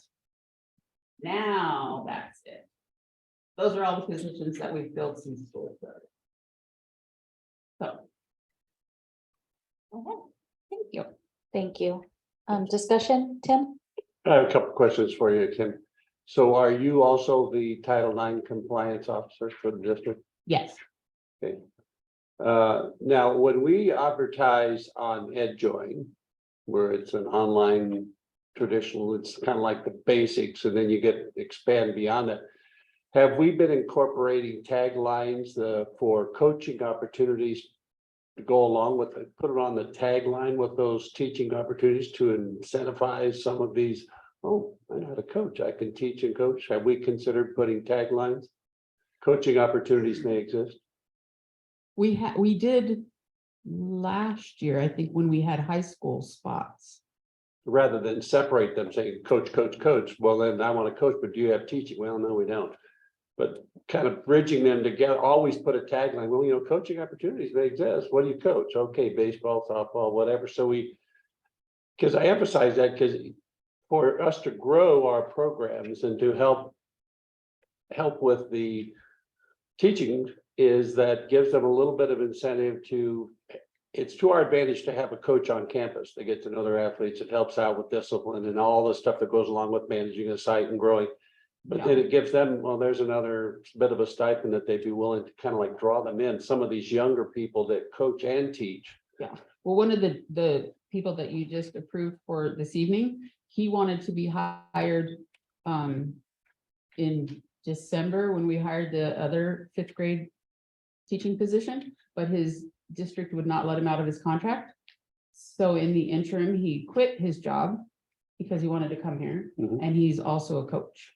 Cool. So he's going to take the position at High Desert, and the young lady that was more of a primary teacher is going to move over to Metal Arc so that he can coach and be at the. Well, I think it's to our advantage to make opportunities available to some of these certificated folks and classified as well, that coaching opportunities exist to draw them in to help them understand.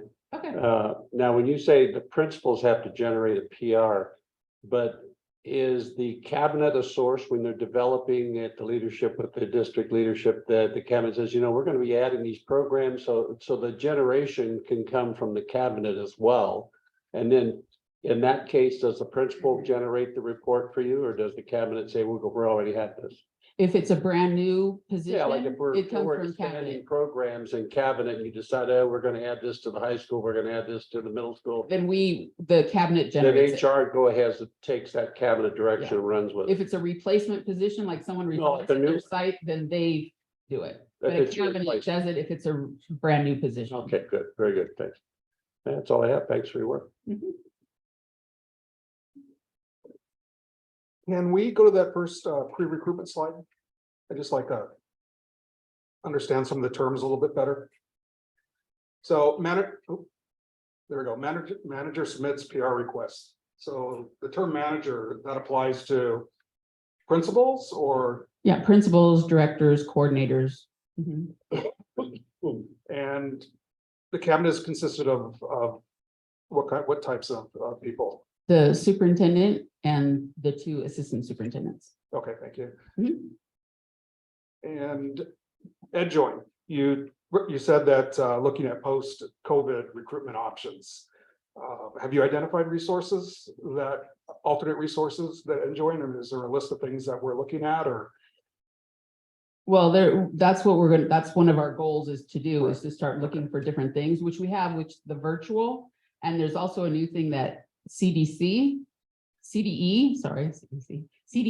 is now recruiting teachers, which is brand new because CDE has never been in the business of recruiting teachers, but it just came out last week that they're going to be looking at helping districts because there's a nationwide teacher shortage. And so they're going to recruit teachers also and start having virtual job fairs. But it looks like they're going to help credential teachers for like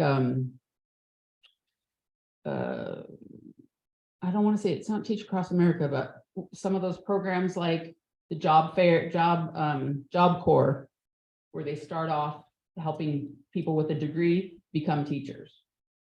So. Okay, and you had a list of things that slow us down. Just curious about what is the typical timeline from the manager submits a PR request? Because it sounds like we may get other districts and other employers may be a little quicker on the draw due to their technology and their level of automation. So I was just curious, how quickly do we move on these individual items? I don't know that I can put a time frame on it right now, but I do know that we had a teacher that's resigned for next year was on the card, and I already emailed the principal and asked for a PR because we're going to start recruiting for next year, like next month. Okay. So I already have that, and another principal has turned one in for a replacement for someone for next year also. So we're trying to get ahead of that so that we can have our recruiting in March and April this year, as opposed to hopefully summertime. So usually if they know someone's leaving, they get it in quickly. When somebody resigns, like the week before school starts, the principal may or may not know. So then as soon as that happens, if they don't give it to me right away, I'll email and say, hey, I need your PR so we can replace that person. So we try not to let it go too long, because that just delays the whole process. So resignations are given to the principal. Say a teacher would resign, that would go to the principal, not to the PR, not to the HR department directly. Is that the normal? Sometimes it goes to the principal and then the principal forwards it to us. Sometimes the person will send it to us and copy the principal. It's kind of a variety. But then when we talk to the person, because we need to get a wet signature from the person, so then we contact them to get that. Okay. Great, thank you. So recruiting is kind of a difficult task, especially when the market's thin. So trying to filter through all the candidates to find someone is not an easy thing to do. So definitely appreciate everything you're doing. I know there's a lot of open positions, and I'm sure you guys are putting in a lot of effort towards it. I had the benefit of working for a lot of international companies, and they forced us to do lots of things we thought were silly at the time. But one of them that really stuck with me was the succession planning for key roles. So kind of like a director of business development or whatever the business services. So making sure that that person had the goal of identifying 3 people that could fill their position, Mm-hmm. And what time frame could they fill the position and what they needed to be able to get there to be able to pick that up? And I was wondering if we do anything like that for key roles. We have not done anything like that, but I did talk to a principal today about how the district that I came from had like an administrative intern program. So like you identified someone that you wanted to train up to, you know, take your job basically. So if you were to leave, there'd be somebody that could apply and be ready for your position. So and that person is actually having their person, we call them teacher in charge, like a teacher that subs for the principal. But right now they kind of just cover the class. I mean, the school when the principal's out. But she's actually having this person kind of take some leading role, like being in charge of SARB, which is the attendance. And giving her some key roles in the administrative position so that she'll be ready, right? So she's kind of creating that on her own, but it's not like something that the district has put together yet. But we are talking about that because to kind of grow our own, Sure. because I think everyone has that desire to see candidates come from within as much as possible, but I think you'll have to identify someone or multiple people that can do that for any role that. yeah, because we're so small, it's, you know, it's. Yeah, you might not get three, but you can Yeah, at I least have was one. gonna say, three might be lofty, but we could try. I think for the managers there that are the people that are in the current roles, it's also an ability, gives them the ability to move up if a position above them becomes available as well. Mhm. So if they have somebody in the wings that's ready to go, then it gives them the opportunity where they can take advantage of a position that becomes available. Mhm. You have somebody ready. Thank you. Mhm. I'll start my comments on this by moving that we extend the board meeting till 11 o'clock. I'll second. All those in favor? Tim Jorgensen, I. Cost I. Mascot. Paul Giampi, aye. Brianna Texoni, aye.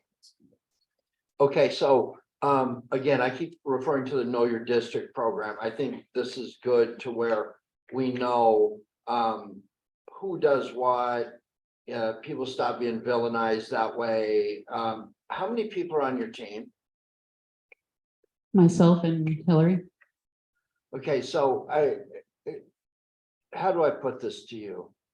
I have what I look at when it comes to organization, especially this type of organization or service organization, it's a triangle. Whatever you're doing up here is like a compass.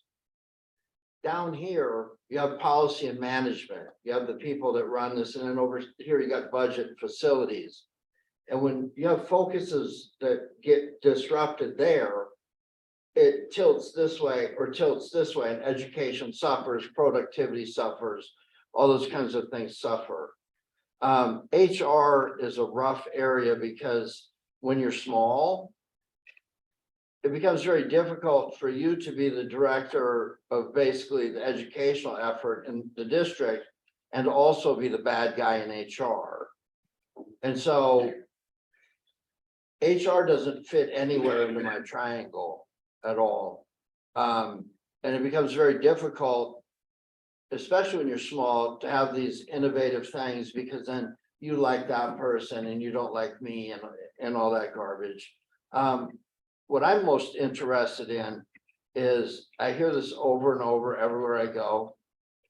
Orientation is something very different than onboarding. Onboarding says, here is your job description. Are you qualified to do your job? Do you know what to do tomorrow morning? Or the first time there's an issue, you don't know what you're doing, you're not trained. So I'm a firm believer in onboarding. If I were going to, I'm going to be careful now, this idea that we're spewing out this venomous thing that says that we just cycle people or people are important here or they're leftovers or something. That's very offensive to me. I work for top end organization. We don't have problems with benefits and all that. And we have great salaries and yeah, we're at the top end of things. And that's where kind of my career has been. So when I went from one place to the next and the money gets better and stuff, I choose to do that because I fit the model that they need in productivity. And maybe my goals in life are different. I look at the people in my organization. Some people want to fill a position So their life is better for their kids and they want the stability. They don't want the glory overnight stuff. So I kind of look at people and some people are just happy and like to work where they work and this characterization of stuff. But back to where I work, it takes 4 to 6 months to onboard somebody. And we have a great HR department and they're separate. They break out of the triangle. Very few of the directors can influence what HR is doing significantly, but there's a process. And rushing that process to the point where you can't do a background check on somebody on the internet, I found that to be sometimes a very scary experience. So at the end of the day, I hear that you have 2 people doing this work. I don't know that 2 people can onboard to make sure that everybody understands their job description. If we have glitches and reorganization stuff, that stuff has to come in front of this board. We don't need to modify the job schedule. The superintendent is required to bring that to us. The associations have the right to see these things. And so this is just a very arduous process, and I get that. If I were to tell you what I think is important, at the top end of this is HR doesn't fit into this triangle well around here. And I would think about how to make that work where policy and management doesn't get in the way of facilities and finance.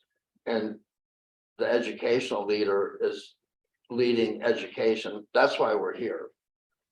We're not here for anything else but to make sure kids get educated. And that's our measure. And that's how we get people here. So I enjoy these presentations. I would hope that we would find a way to put them on the internet. We would have a healthy discussion about the reality of 2 people, what they can do, where supports are needed, and where a good word is a lot more helpful in bringing people here than some of the stuff I'm hearing. So thank you. Let's get this stuff posted. I don't like sitting up here and hearing an over and over and over analysis of a 3 people department every time some face up here changes. I get it. Thank you for the work you do. There's just not enough time in the day for you to do what you do. And I hope everybody can take a look at that and have some patience and come up with some solutions and take a look at the organizational structure. I would really like HR to be taken out of education, please. That's not a directive, it's just common sense. I'm going to start off by saying I feel like there might be some communication with the term transitory being used.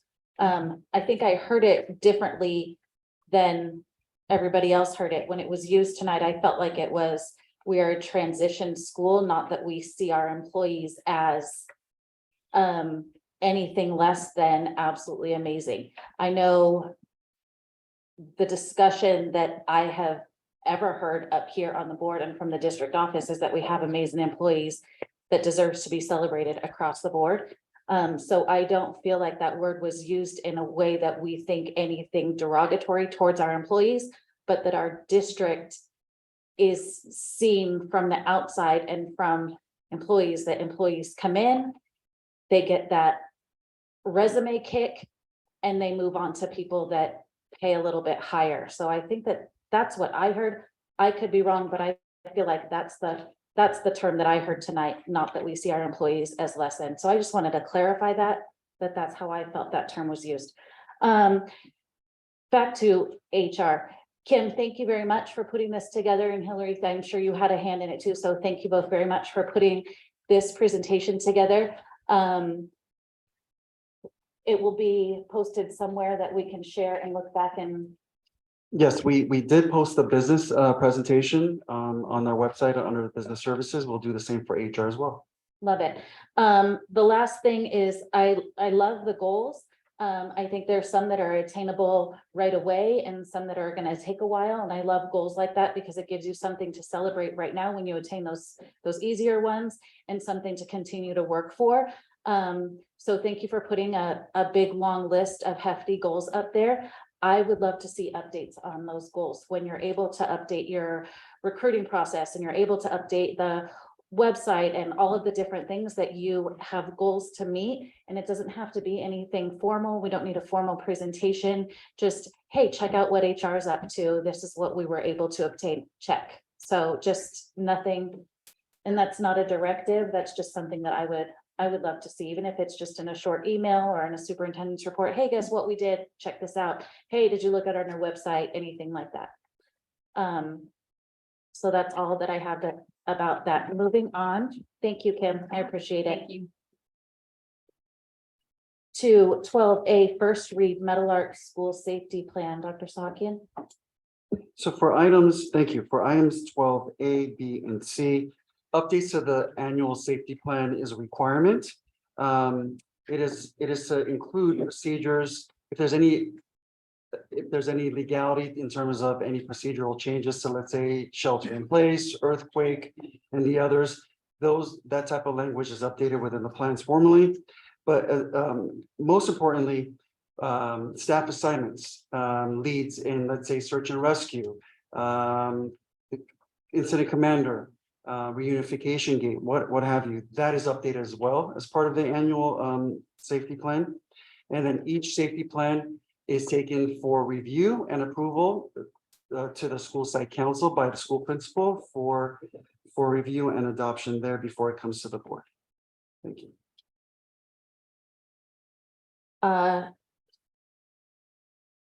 Discussion, or do we want to do discussion on 12A, first read for Meadowlark, and circle around all three times for discussion on all three different ones? For all three? Okay, so that was discussion for 12A, 12B, and 12C. So we are moving on to 12D, first read comprehensive safety plan. Dr. Sakian. Thank you. An overhaul to the district's comprehensive safety plan was done last academic year, 21-22, with input from site administrators as well as district office staff. So the majority of the updates still holds true for 22-23 academic year. And again, I know this is first read, but the updates have been done for review. Thank you. Discussion? Yeah. Okay, thank you very much. Moving on to 13A, bid approval, Agrotech Landscape Construction Incorporated. I'll move. Second. Dr. Sakian. Thank you. I know we've been discussing renovations, overhaul to the high desert field for the safety of our students using the field, or will be using the field. We put this out to bid. There was one bidder that submitted formally. The total value of the bid you see on the agenda for $198,500. There is a deductible to that bid of $40,000, which brings down the total to $164,000. This overhaul to the high desert field by Agrotech should start, if approved, on April 10th, and takes about maybe 45 days to 60 days for completion. In addition, the update and the renovation and the safety components will allow competitions, formal competitions, athletic competitions of football and soccer on the high desert field, which is quite exciting. And there will be a walking track with the renovation when it's completed. That's what I have for our trustees. Discussion, Tim? Can you clarify that reduction 40,000? It says use, are they just changing materials for that? Is that why that reduction is coming down? We do have Mr. Mora here. I know that he's been in contact with Agrotech in detail. He's our maintenance supervisor, and he's phenomenal. I think we could all attest to that. Mr. Mora, would you mind coming up to the podium and supporting some of these responses, please? Thank you, sir. So those 40,000 would be to maintain the actual, the field after we complete the project.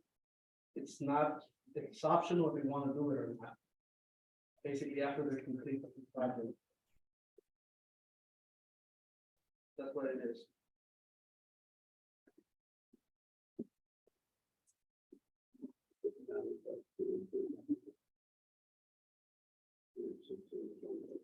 So these are those, this is the bender boards, similar to what they did up at Vasquez around the track and stuff. That is correct. Are we gonna have the same installation problems that we had over at the high school? We shouldn't have So we have experience to point out to them Yes, so that they're gonna come back and do the corrective measures if there's something. yes. Okay, cool, thanks. That's all I have.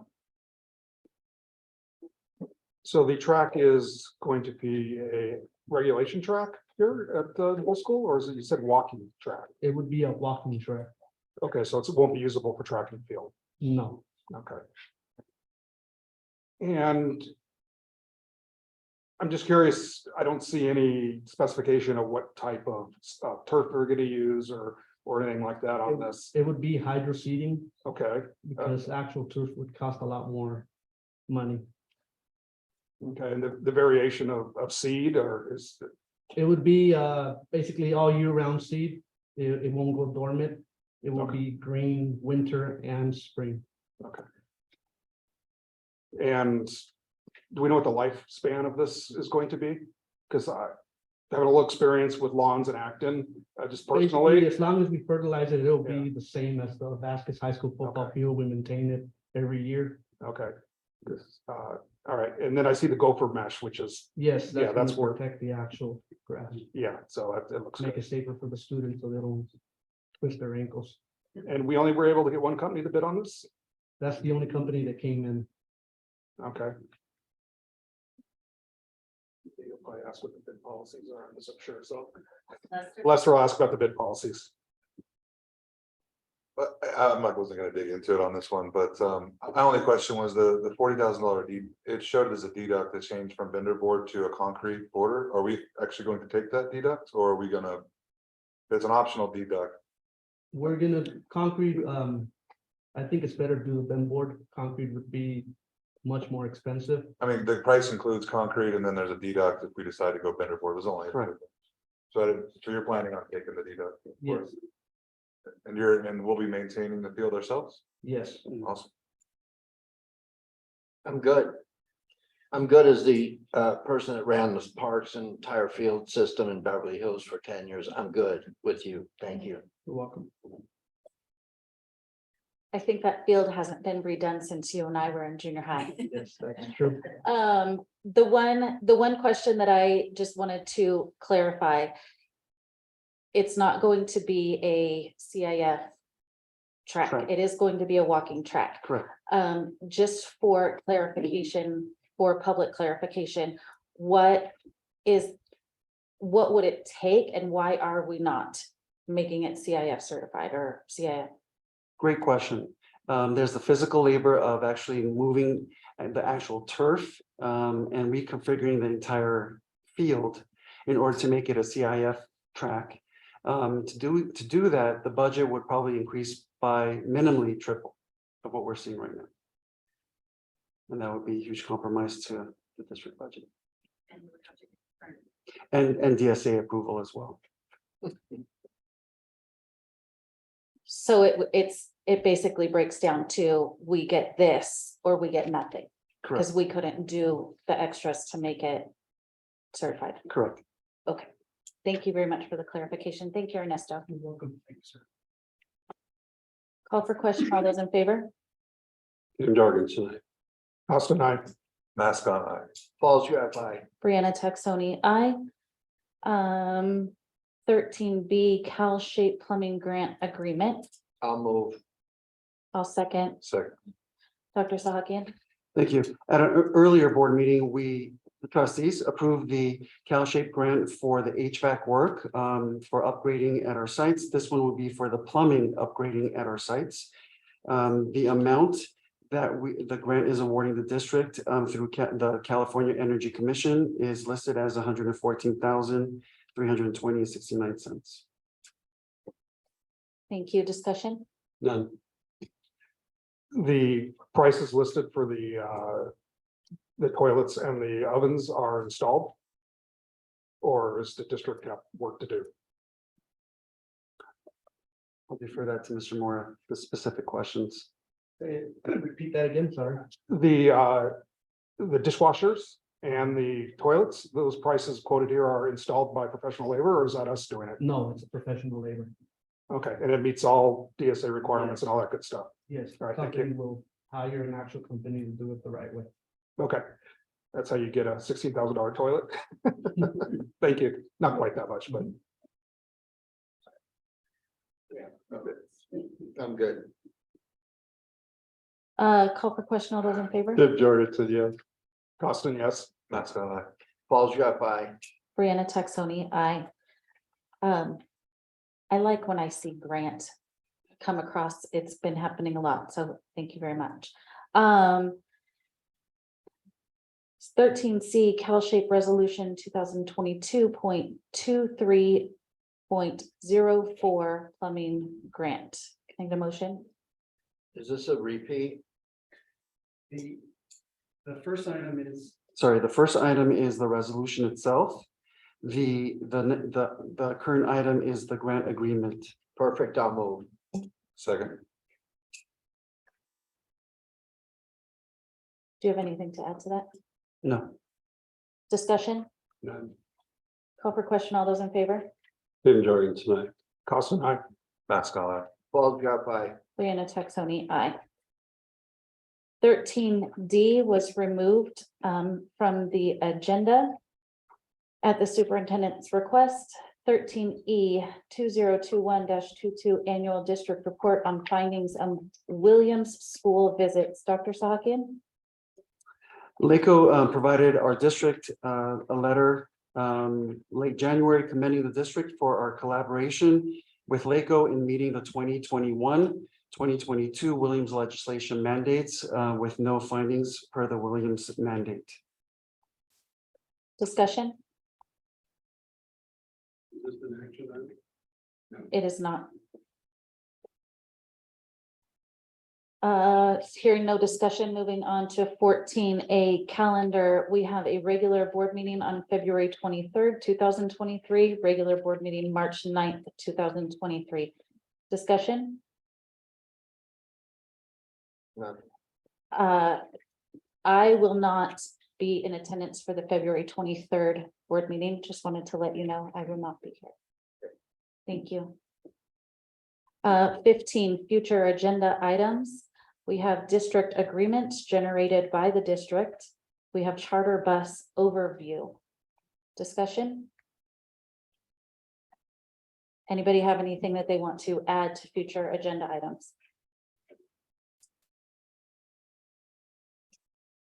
Only thing I have is I'd just like to see the follow-up on the proposed resources for hiring other than Ed Jones when they're ready. That's all. So that could be part of the other. I just want to make sure it doesn't get forgotten. Second that. So you just want follow-up, or we don't need it actually added to future agenda items, just I a don't think we follow-up need in it. general. Right, I don't think we need it. We just need it to come back when it's due. That's all. Can you just note that? It could be a superintendent's report. It could be somewhere like that too. I just want to make sure it doesn't get forgotten. Lester? I'd like to add to the agenda a review of our transportation plan that we have for ourselves by like a third-party consultant, make sure we're funding it properly, make sure the right amount of money is being focused on it, so that we're putting the right amount of resource and funding to deliver what we need to deliver for the district.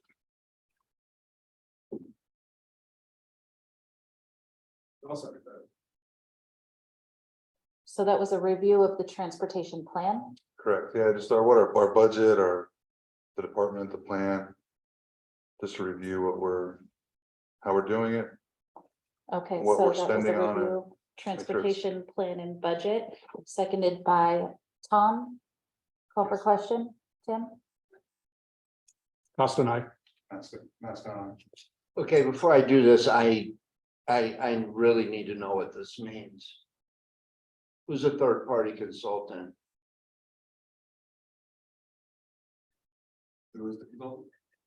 Yeah, do we? When it becomes agendized, we can discuss that. Well, no, I'm gonna, well, so, no, I need to understand this. Because what this typically runs into is outsourcing. Would that be considered? I think it, actually, So we're going to hide an outsourcing of our bus system under a quick future agenda item. I think we need to look at it and see if it's. Is this something that the superintendent, you can file a Brown Act complaint against me now, and then I'll really be able to talk about it. Was this on the strategic plan anywhere?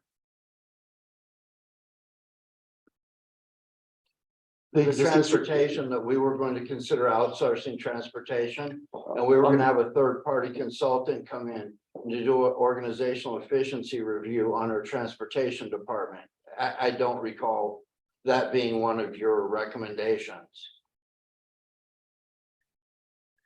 It's not on the existing strategic plan. So I'm gonna tell you something. You can tell I'm getting a little loose here about this. In November of 2011, I was directed by the city to take a look at the livelihoods of 17 people. It's on the television. I didn't need a consultant to write the analysis report. It was an outsourcing report. I lived as 17 people thought about losing their jobs. They were told, oh, you can go to work for this company that we sell our stuff to. And yeah, if that's where this is going, yeah, I'm out, completely out. You got a front load. And the worst part about it was everybody that was involved, by whoever the person was up here, were kind of Bill and I. So the next thing, our superintendent will be labeled as subcontracting out bargaining units, especially when we just signed an agreement with the classified people. If I were the union rep, I'd be loose right now, very loose. Yeah, I know what this looks like. I'd be very interested in who a consultant is, because I know about joint powers agreements where you have an agreement, fire departments do it. When we have a fire over here, we come in and fill in with you. But I don't know too many school bus consultants. Don't know any. I'd be very interested to know who that is. I'm a no. Clarification here. We need to loop back around if we're gonna do that. I do need clarification because this completely changed. The vote was for a review of the transportation plan and budget.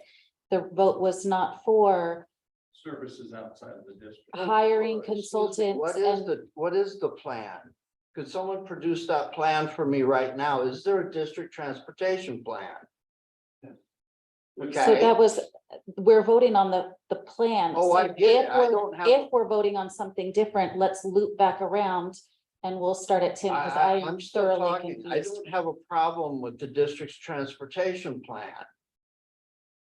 I know what this smells like. I lived it. I'm out. Oh, I would like to loop back around. I want to be sure of what we're voting In on. fact, let the record show that I left this meeting at 10:18. I have no idea to be involved in this. Thank you. God, good evening. Really. Carry on. Are you looping around again? I want to be sure what we're looping around to, because I feel like we're talking about two different things. And I want to be sure we're not talking about bringing in consultants to take over. We're not talking about bringing in consultants. This was a district review, transportation plan and budget. That's what was on the table. There was no talk of Outsourcing. anything else in, thank you. There was no talk of anything else in what we're actually voting on, unless it was something that I missed. Did I miss something? Let's loop back around. All right. Tim, When I heard Lester's request to put this on the agenda for information, not action, information, was for superintendent and business services to say, well, and I'm gonna put numbers that I have in my head. So there's $87,000 in transportation for athletics. There's $4,000 for extracurricular activities. That's what I thought he was asking for is, are we budgeting money to accommodate all of our existing programs? Like, are we putting money aside for athletics, field trips, prom, whatever within the district, nothing about going outside to get bus services from somebody else. The money, all you were asking about was, are we setting aside money for review of how much money we're putting in the right category? I think it all starts there, with just a review of what we're actually. Well, don't hold up. When you say starts there, all you want to know is, are we putting the round amount of money in the right places to accommodate what we currently provide for our students? That's all you're asking.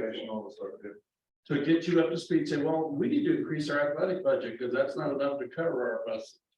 Because of our program growth and our branding. It's not about bringing in an outside consultant to do it. That wasn't your intent, right? That's what I said. Okay, well, then I'm not. Wait a minute, consultant review. I'm still. So, no, I don't think, I think we have the resources to look at our finances to say how much, we know where we have transportation needs now. We know how much money we budgeted for those services. If we're falling short because we didn't put enough money in there to accommodate that, then yeah, okay, wait, we're short $5,000 on athletics. We need to put a little more money in there as a reserve. So in case we have to go to the charter services, but not a consultant to go, hey, you guys need to spend more. You're not spending enough on your transportation. You need to get different buses. And we can provide it because we went to Student Transportation of America and it was a freaking disaster. They have no connection to this district, our people and our community and our students. We have employees that can provide that. We have to generate the resources to meet the needs of our students. So Lester, if you were asking about bringing a third party in to not our staff to do it, I'm not going to go along with that. I'm against that. But if you want to say you would like to know from our business services, take a look at the dollar amounts that we have projected to meet the needs of our current programs from in-house staff. Yeah, I'd like to see that because I don't think we have enough money in for athletics. And I'll give you an example. When I was doing my research on this playoff game for AAE, they don't put any money in for athletics. When they have a travel game, they say, you got to take your own kid there. They just don't provide it, which is to me is unconscionable that they provide a service, but then they tell the parents, you got to pay your kid and take them to that away game. That's a bunch of hooey. If we offer something in this district for our students, then we provide the transportation so we can safely get them there and get them back. That's what our parents expect of us. And that's what we should do. So I think it's just a dollar. My understanding, Madam President, is that Lester's request to have this information brought forward to us was to look at the dollars that we have set aside for transportation, middle school, elementary school, high school, athletics, whatever, and say, we've set aside 300,000 and here's how we're breaking that up, and to see if we have it in the right pot and in the right thing. That's what I thought you said. So I was thinking we would have somebody assist us with that. Well, I don't, I'm going to push back on you, Lester. I think we have business services. We've been very fiscal. Let's see what the numbers show. And then if we have somebody that's really, then that comes into an agendized discussion about whether we want to hire another consultant to take money to bring us information forward. I think we have people here, that Dr. Sahaki and business services should be able to tell us what we're doing. That's why I've done that. That's all right. So So my phone is off right now. Okay. The outside consultant would be, my understanding would be to look at our procedures and what we're doing and using that expertise to look for things that we can do better and possibly save money or possibly do it differently. We don't have a head of business service right now. We got one coming in, I believe, but it's going to be somebody brand new and somebody that won't have the tribal knowledge of our district. So we spend a lot of money on lawyers and getting expert opinions from them. I don't see how this is really any different. I do say if it is for the purpose of outsourcing the whole bus thing, that's probably going to be problematic. But I'd say if you don't look at it, then you can't make an informed decision. That means so. I'll let you clarify what your intent was, and then we can. Well, I'll adjust my request. So I did initially would like to have that piece of it done, but I think if we can initially, at a minimum, if we can look at what we're spending today and then kind of compare it to what national averages are and what we should expect to be spending from a budget perspective, Make sure it's resourced correctly. And we can make So- decisions with that information from there. The original motion that we put on the table was to have a budget transportation or a review of transportation plan and budget. And you've clarified that that did include with an outside consultant to come in and break that down for us. That's the original motion on the table. We started to vote for that. It was seconded by Tom. We started to vote for that. Do we need to finish the vote? Because I never voted. Well, I think he wants to, if Lester wants to amend it, he can amend it before, and he will. He wants to amend it somehow. So I believe that we have to finish the vote. We started a vote. We have a motion and a second, and we started a vote. Let's continue with the vote that was on the table. And if he wants to amend it, he can put a new motion on the table. Okay, so I'm gonna vote no. Okay?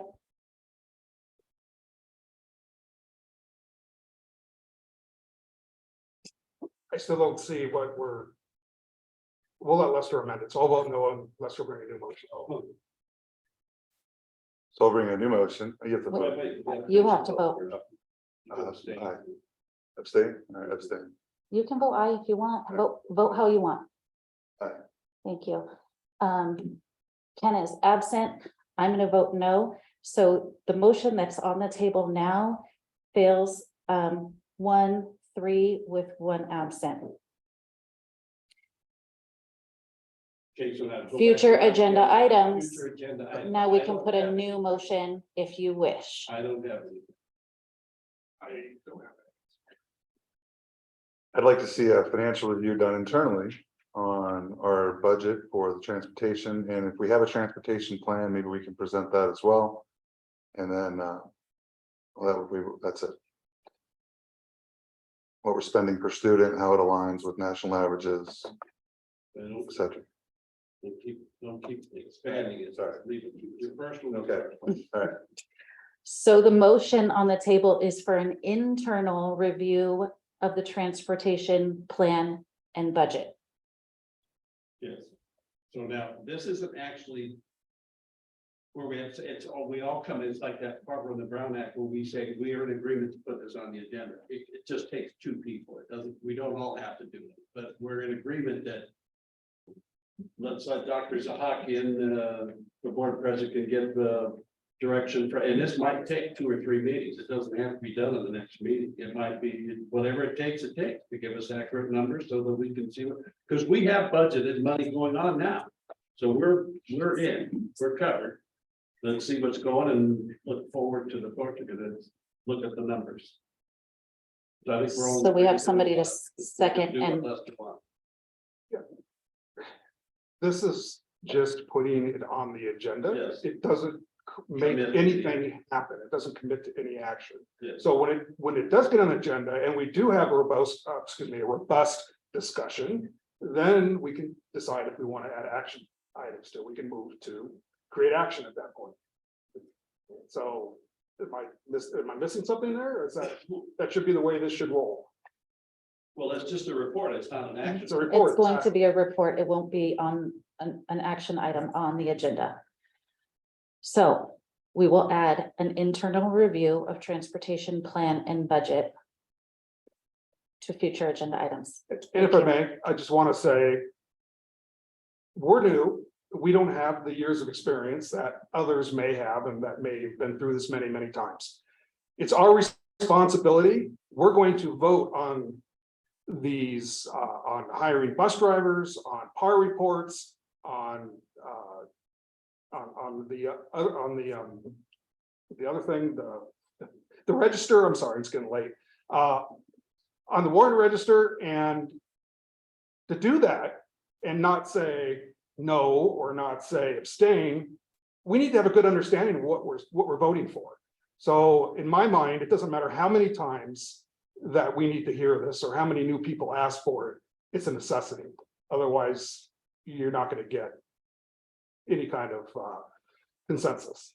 And that's all. Thank you. I would agree with that. I'm also I think new. what Todd said is great, is that this is another opportunity for new board members and old board members to get clarification, because I think we need to spend more money for, I'd like to see, I know what athletics was 15 years ago, and I don't think it's changed $10. So I'm thinking we need to like figure this out. So it would give an opportunity to say, well, our transportation budget is 500 and here's how we spend it. We're planning on spending it this way. And then we may say, hey, hold on. Where's our concert coverage? And where when we take the kids to the Philharmonic? And then we have an idea. Then we go back to the superintendent and his staff to come up with recommendations and put it into the budget. And then we approve it in the budget process. But we don't. Point of order, I would like to save the discussion for the transportation budget to when we actually have the Right. report. And then we can discuss it after we've been informed. Right, but that's done. Awesome. You can't, That's it. according to the Brown Act, we're all here together, we're talking, so we gotta talk out where everybody can hear. Yeah. So my only concern, Les, is when you add the Avalon, when we compare it to, I'm comparing it to districts around us is really difficult because they have resources we don't, and we're never gonna match. We need to address our unique and special needs. Let's just focus on ourselves. National averages, and California is 43 in funding. I mean, we know we're down, so we just gotta focus on ourselves. When we start branching out. I'm jealous of Miss Jensen out here because when you look at the Palmdale buses, you know that's Palmdale. And that's their biggest brand, moving those nice shiny buses all around Palmdale. I'm gonna ride on that safe, good looking bus, and we're starting to work on that. But we don't compare ourselves, we use hey, maybe we can see if we can work that out. I don't want to compare us because there's nobody that's unique as us. They want to come, and it goes by the grants that Dr. Sahaki is getting for the district that we're reading about in the paper, and that's where we're unique and special. And now I'm done talking. It's going. Okay, moving on to 16 as best as we can. We do not need to vote.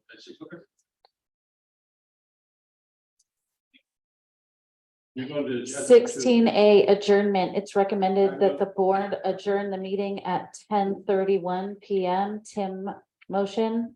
I'll second. No discussion, I vote yes.